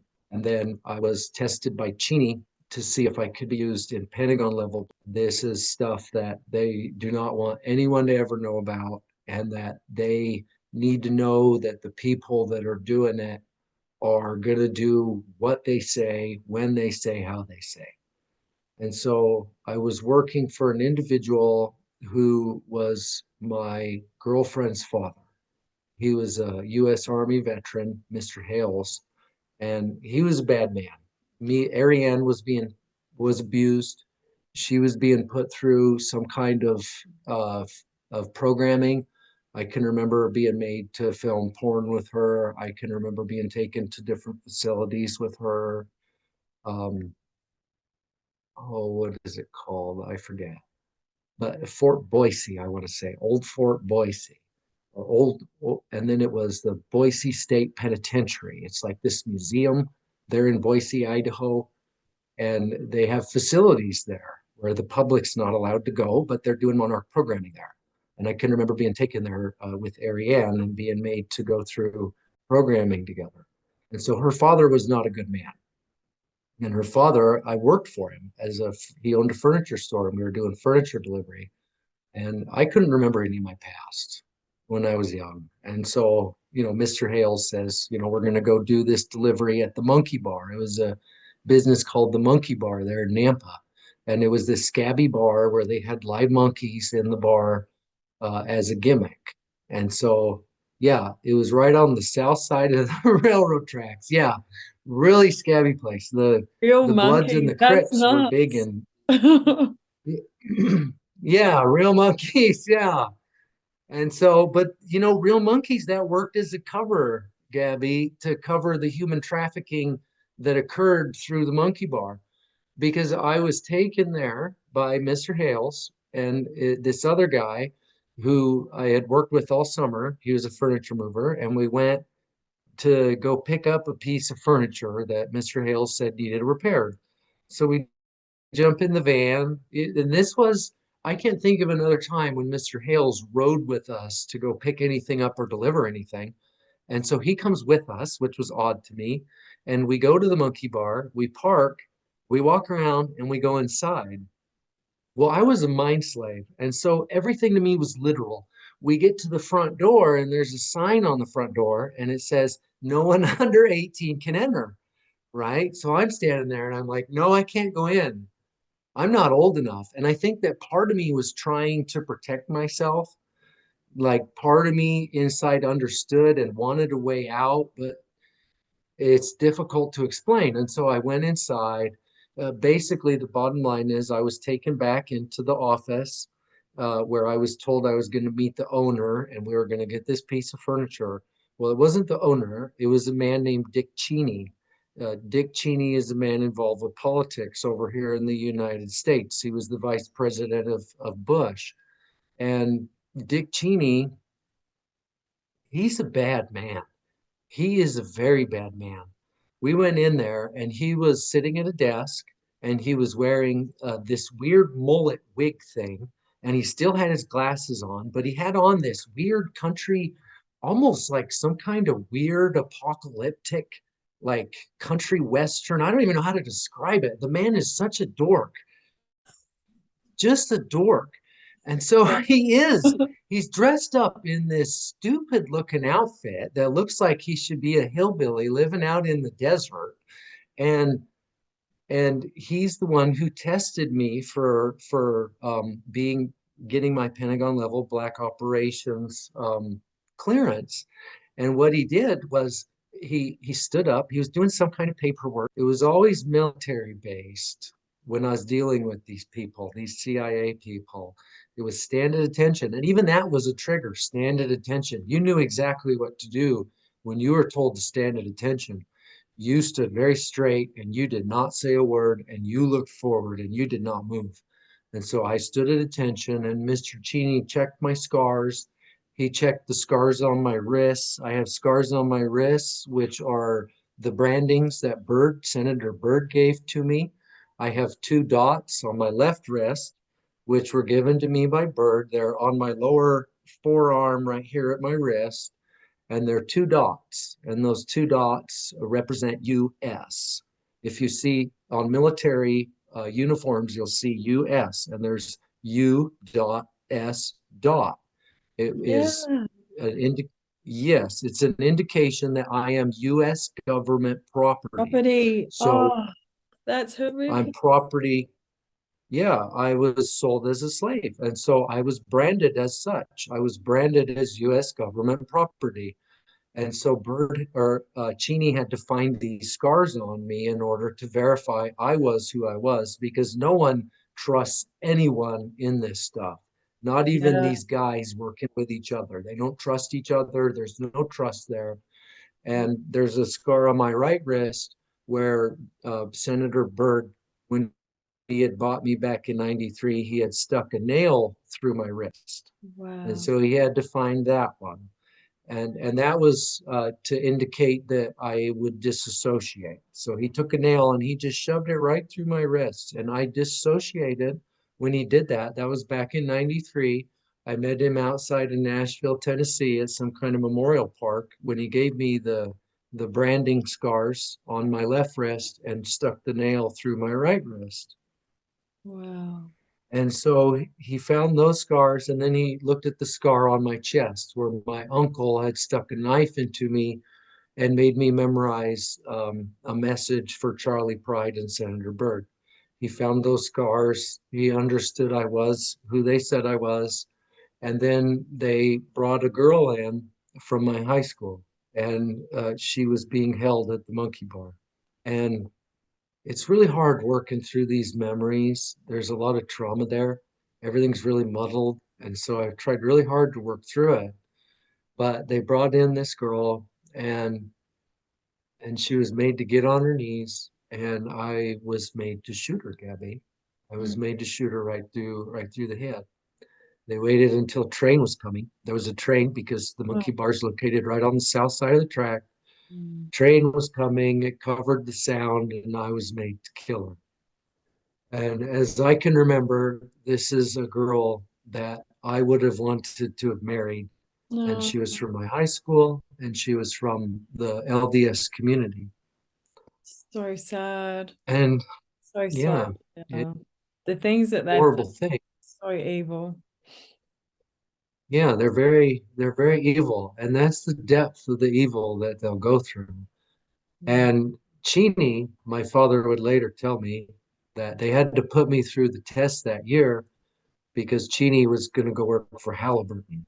And he was leaving pretty much all the work he did for the government. He was no longer, I don't believe, in a position.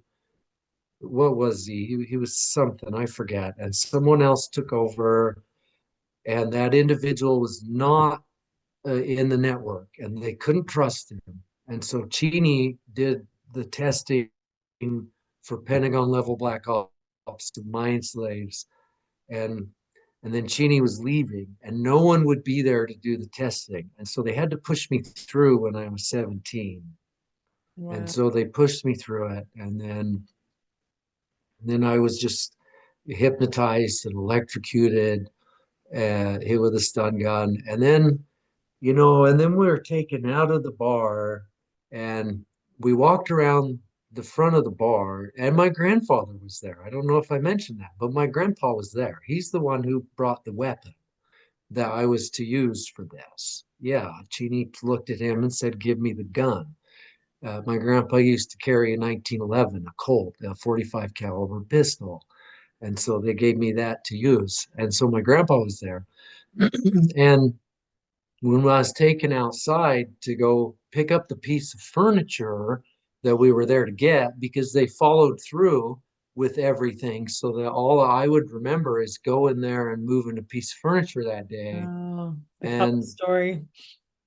my grandpa was, yeah, it's a very long story. And so I don't want to get too bogged down in that. But Dick Cheney is a very bad man. And so the government knows about these things, and the what we call the elite. A lot of people see these rich people, the Ford family, for example, Yeah. a very evil satanic family. When I was made to play the most dangerous game, I can remember very clearly there was a family that was there, and they were involved in the music industry. And I would later see this family down in New Mexico, I believe it was, but I can't remember who they were. But the Ford family was there. I remember that very clearly. And also the Hiltons were there when I was made to play the most dangerous game. Yeah, in Oklahoma. I was made to play the most dangerous game in Oklahoma, outside of a small town called Vicey. This is where my grandfather said he grew up. He always told us that. And so we went there. We went to Vicey. We stayed at this house with this individual, this man, this older man, and his wife. And he was a retired sheriff of some kind. He was in law enforcement, and he knew about these things, Monarch Programming, human trafficking, what the CIA was doing.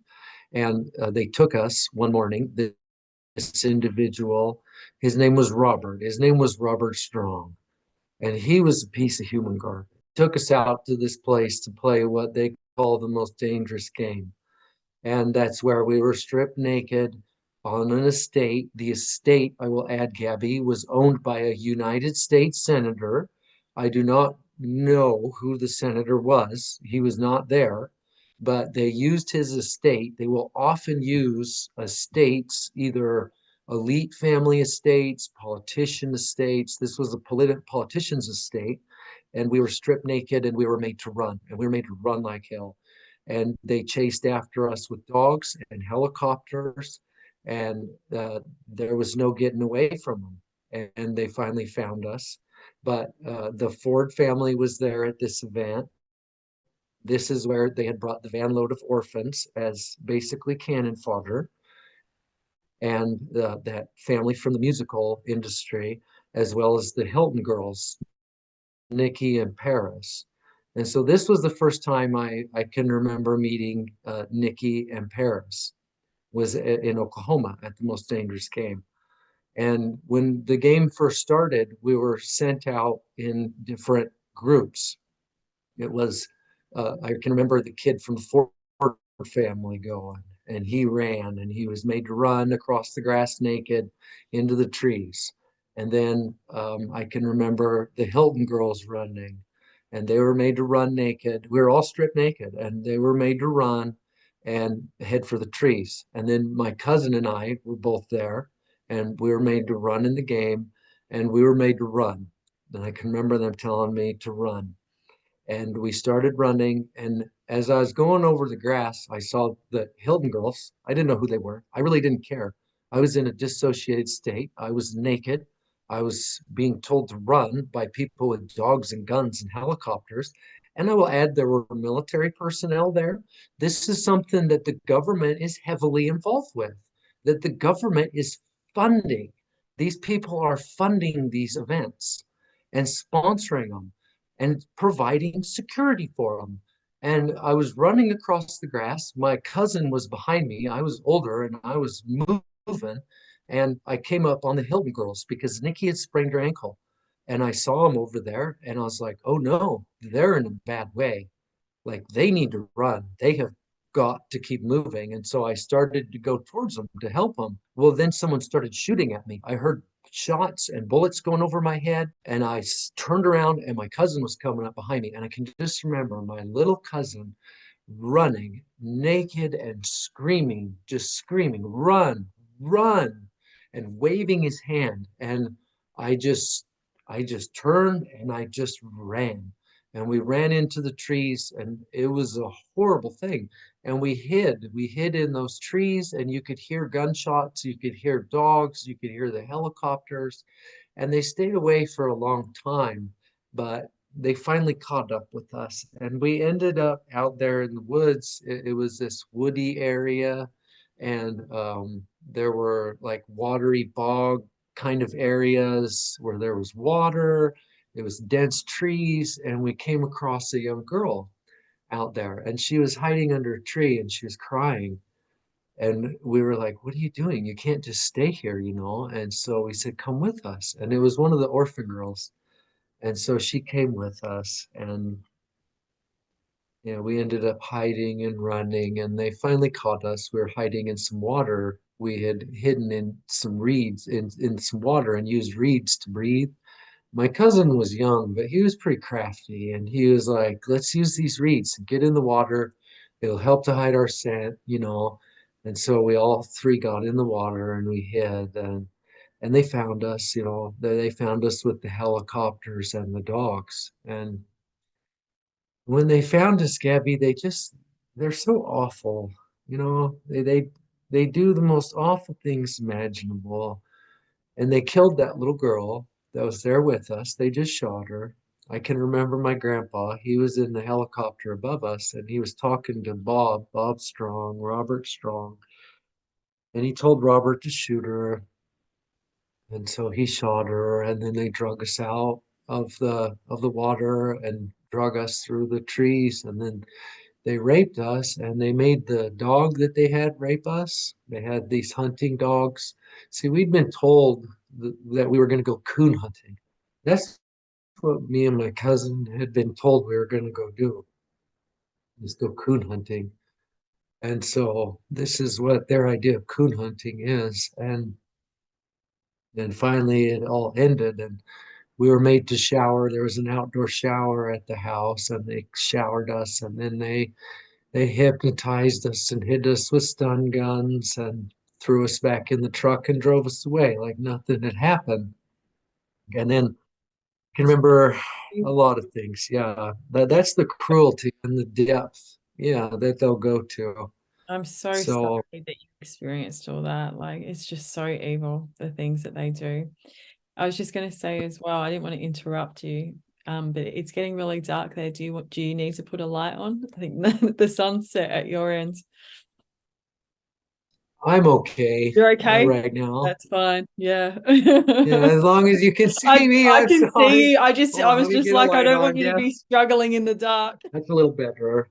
Yeah. So Yeah, thank you for that's the sharing kind that. of I'm depth sorry, that, that must be such a, those kind of memories where other children are hurt. I find are the hardest ones to process. Do you know what I mean? Because you get to the point where, like, okay, you've processed enough of yourself getting hurt, yeah, but the ones where other children are sacrificed, or where they're being hurt, they're such horrible memories to have to work through. So thank you for sharing, what you've been able to reintegrate, because I know that there's so many that are remembering and working through their own memories at this time. And, I think it really yeah, helps that they can, yeah, just kind of have that validation of, like, knowing they're not alone in what they're doing. So we really appreciate. yeah.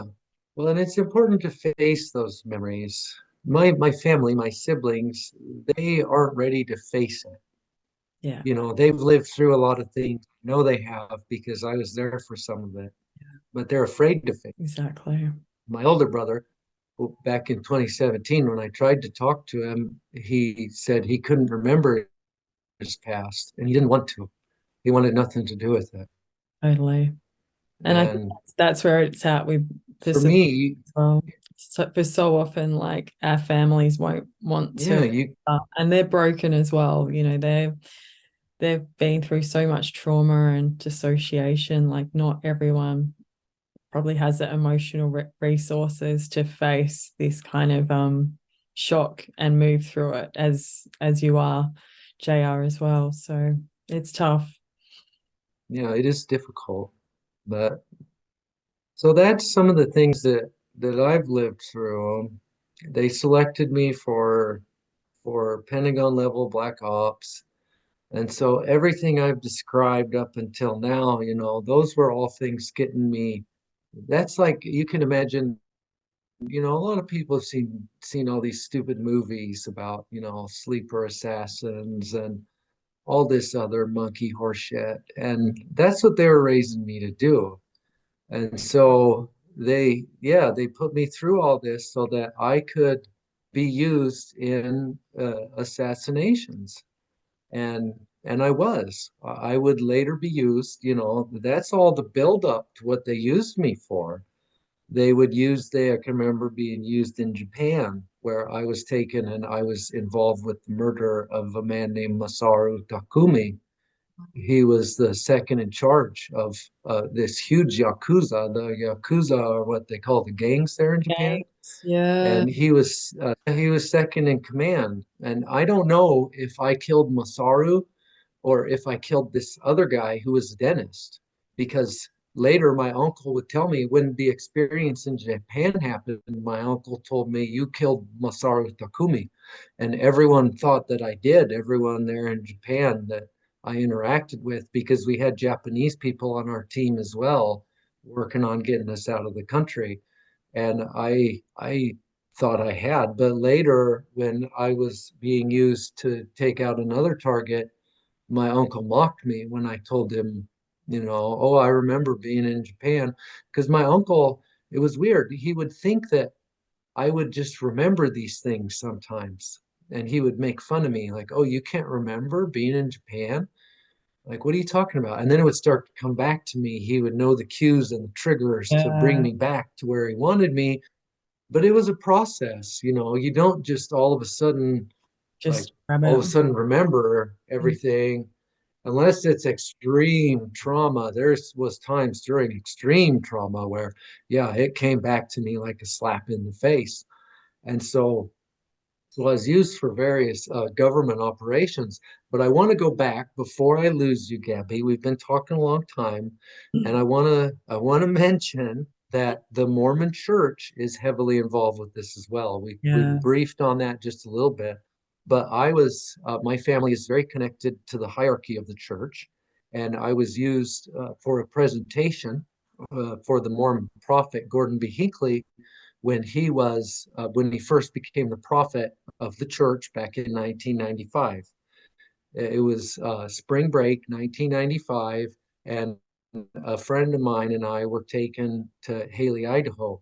My uncle was the bishop up there in Haley, and I lived down in Nampa, the Boise Valley. And my uncle called one night and said, "You need to come this weekend. What are you doing this weekend? You need to come up to Haley because the prophet's coming and he's going to speak in our ward. And I want you to hear him speak."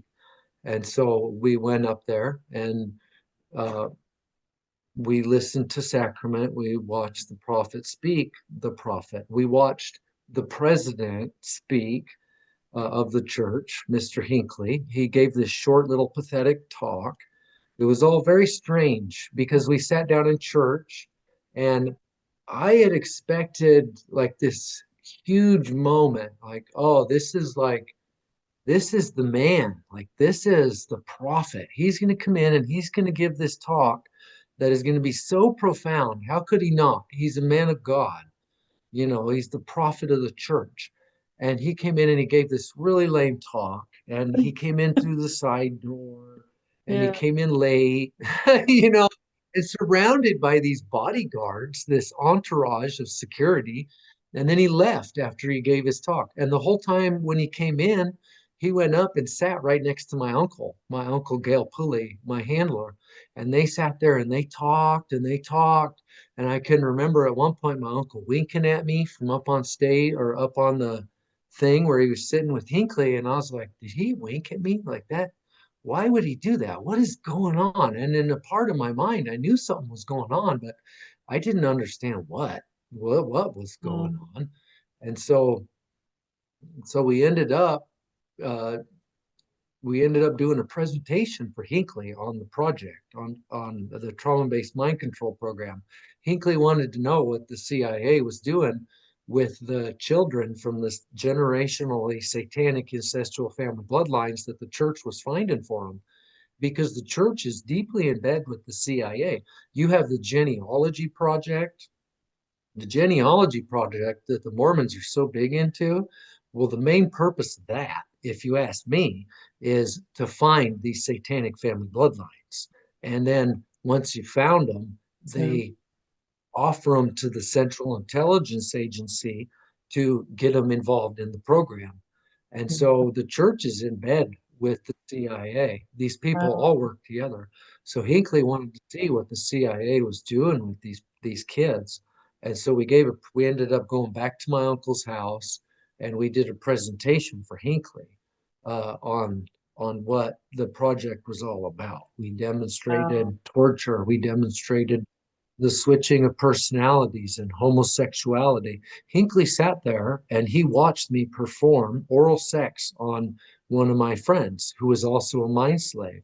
He sat there and he watched us have gay sex. He sat there and he watched my friend hold a knife to my throat and almost kill me. He started to penetrate my neck with that blade. And I was afraid he was going to kill me. Even in that dissociated state, I was like, oh no, because in the project you never know Exactly. when they're going to kill you or if they're going to kill you. That's part of the fear. Yeah. And so I was like, oh no. And then they demonstrated torture. They had a cattle prod there. It was horrible. And so we went through all these different things and demonstrated these for Hinckley. And so the church is well known on these, or is well in the know on what they're doing. And Yeah. then later, I was brought it down. I was supposed to be moved to Sandy, Utah back in 1998. This was after I'd graduated high school and I was getting a little older. See, I was supposed to marry Nikki Hilton. There was Wow, this really? engagement, an arranged marriage. Yeah, there was an arranged marriage that had been put together between the Hiltons, Bird, and my family. And I'm sure the Mm. Mormon church was in there somewhere. Yeah.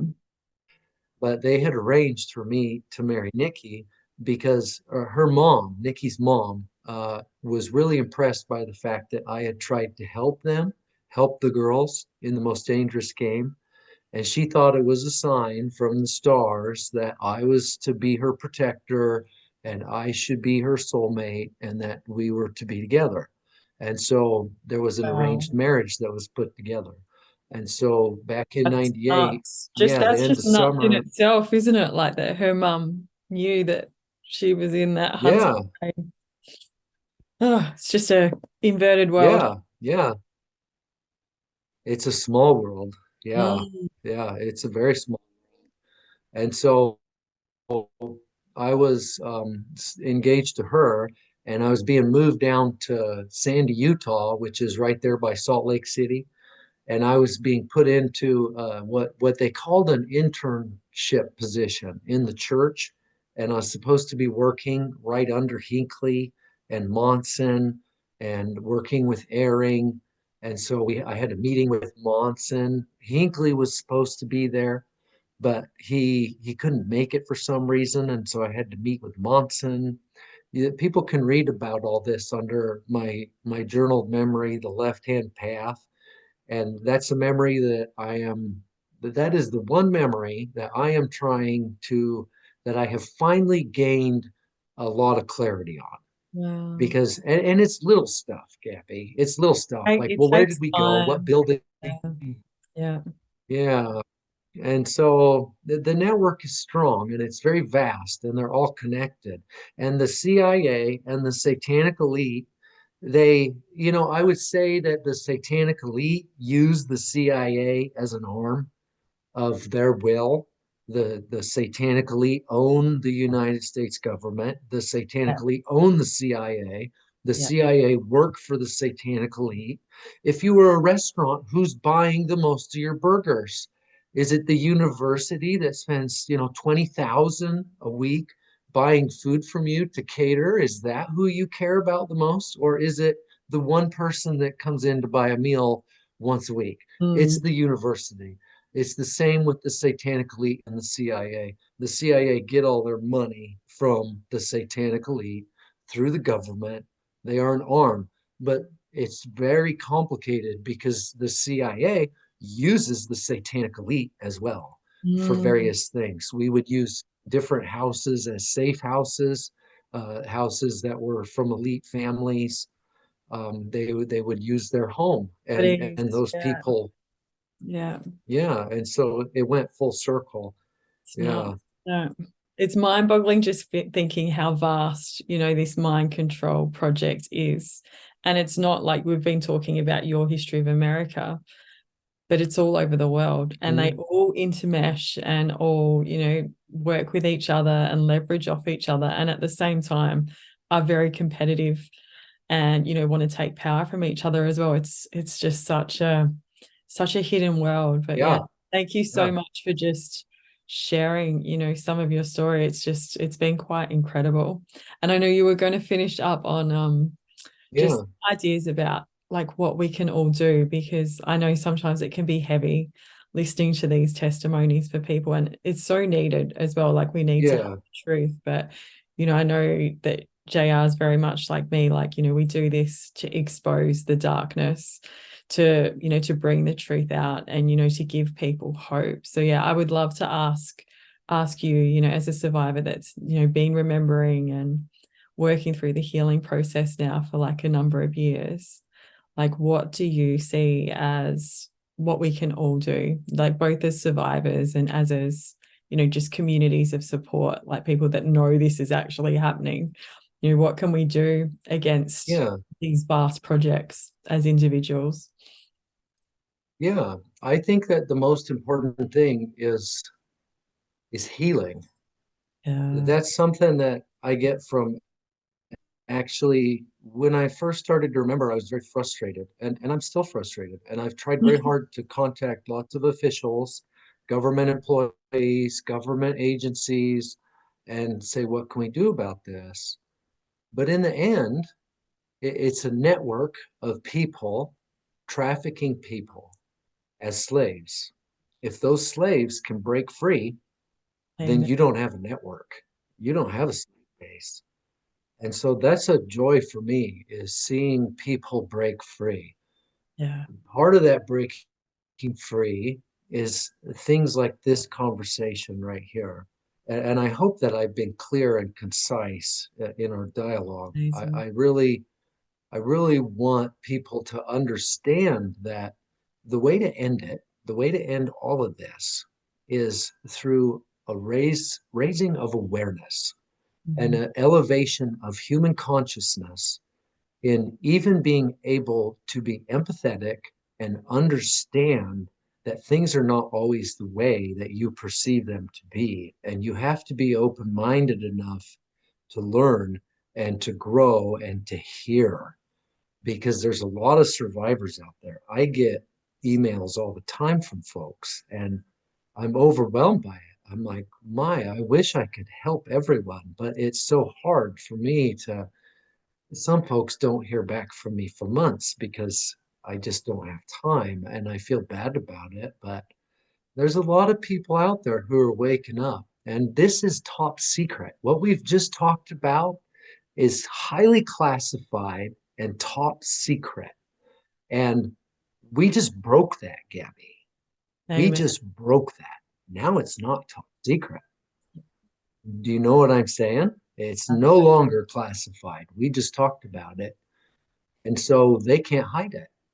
They can do everything they can to smear me and to cover up what they're doing, but the truth is out there and you can't stop it. The truth is like an avalanche. Once it starts, good luck stopping it. And that's what gives me a lot of courage. Yeah. It really does, because sometimes I'm like, Johnny, what are you doing? You're writing a letter to the intelligence community inspector general. I was like They are throwing going to rocks at this arrest huge you. machine. No, yeah, yeah. No, they don't want to draw any attention. Yeah, Oh, they are afraid of people raising their voice.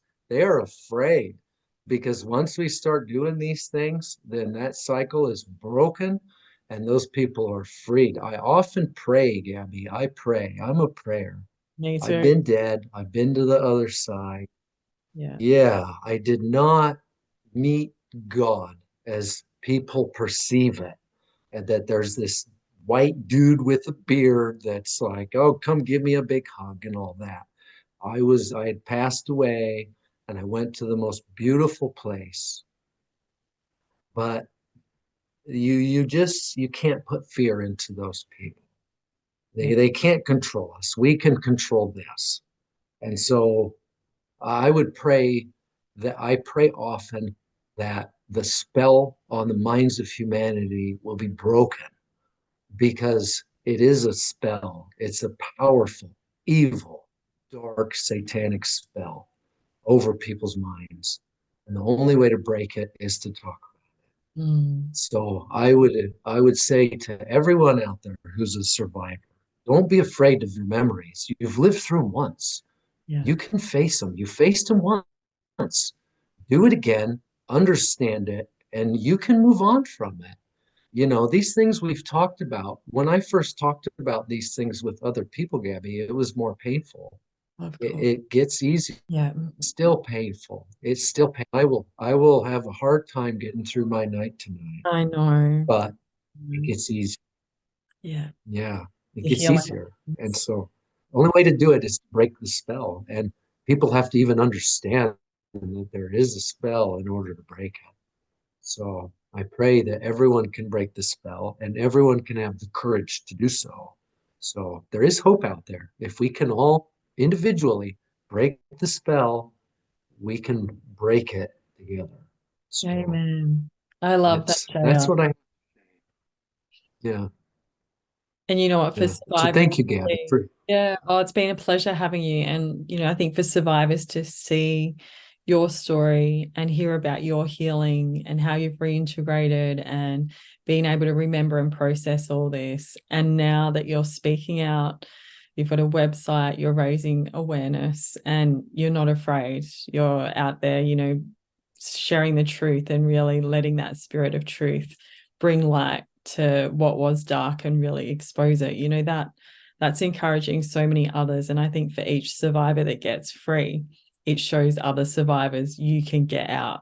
Like you can get out and you can get free and you can heal and you can move on yeah. from all this. And that's how we break their network. And I would just I would love for you to just maybe mention what you're doing at the moment with your book, because that's coming out soon as well, and I can't wait to read it. Is there anything you can tell us about that at Yeah, the yeah. It's a lot of work. I'll tell you that. It is no easy task. And Yeah. so it is not.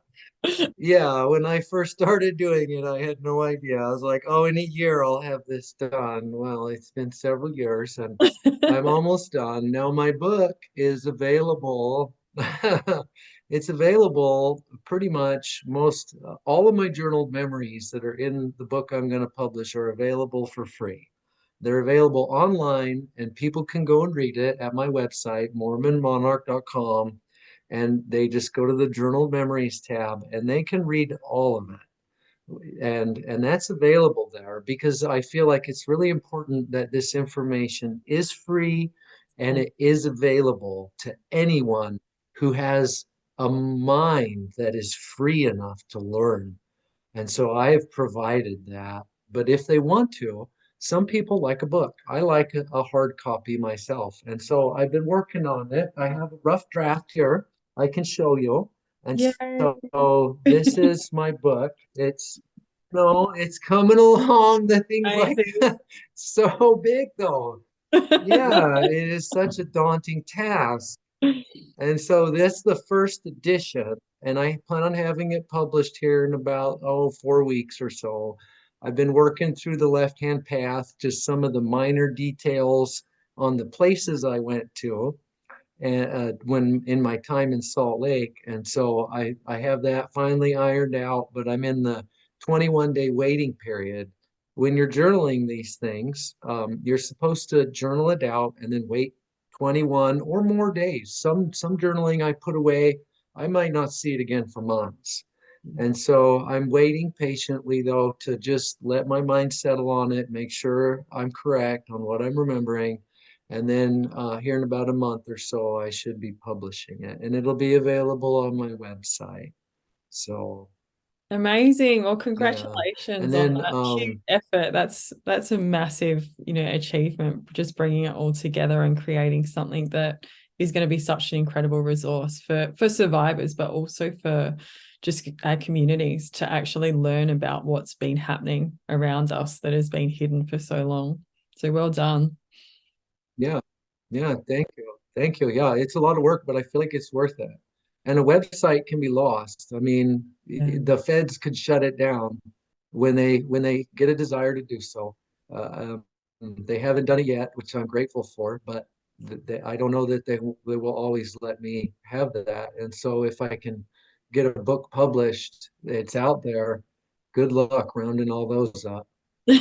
So true. So And yeah, yeah, it's definitely check yeah. out JR's website. It's such a great resource, and like just being able to go through his journals, I think journaling has been such a huge part of my healing too. And just to see, what you've journaled, and I loved Kathy's book as well, which is like kind of the the way that you've structured your healing too. And I think, sometimes to just look at what other survivors have done in their healing can really help you Yeah, get a step up, and you don't have to like reinvent the wheel. Like if it works, it works. Like it's reintegration. So it's so wonderful that you just share all those parts of your personal journey to help others.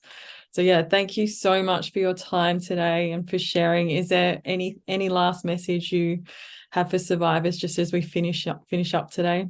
think we've said an awful lot. I wish them all the blessings of heaven, Gabby. Oh yeah. They need to just be strong, Yeah. and it's a hard road. It's a good, if you're a survivor of satanic ritual abuse or trauma-based mind control, it Yeah. is not going to be easy. It is hard, and it's a mind bender. You have to focus on your own consciousness and your own awareness of who you are, where you are, when you are. And so Kathy talks about a lot of those things in PTSD Time to Heal. So I recommend any survivor Oh, read that book and follow it, work through that process because it works yeah. and it can keep you alive. You know, it can keep you alive. So yeah, Yeah. stay alive, stay strong, You're a powerful individual. That's why you're still here. So, Amen. I love it. Well, thank you so much, JR, for a very insightful interview today. And we just, yeah, may God just, bless and protect you. And yeah, just I can't wait to see your book out and, being able to reach even more people and bring that healing of, sharing your truth and your journey. So thank you so much for all you do. It's so appreciated in the survivor community. yeah, you're welcome, Gabby. Thank you for allowing me the opportunity. I appreciate it My pleasure. tremendously.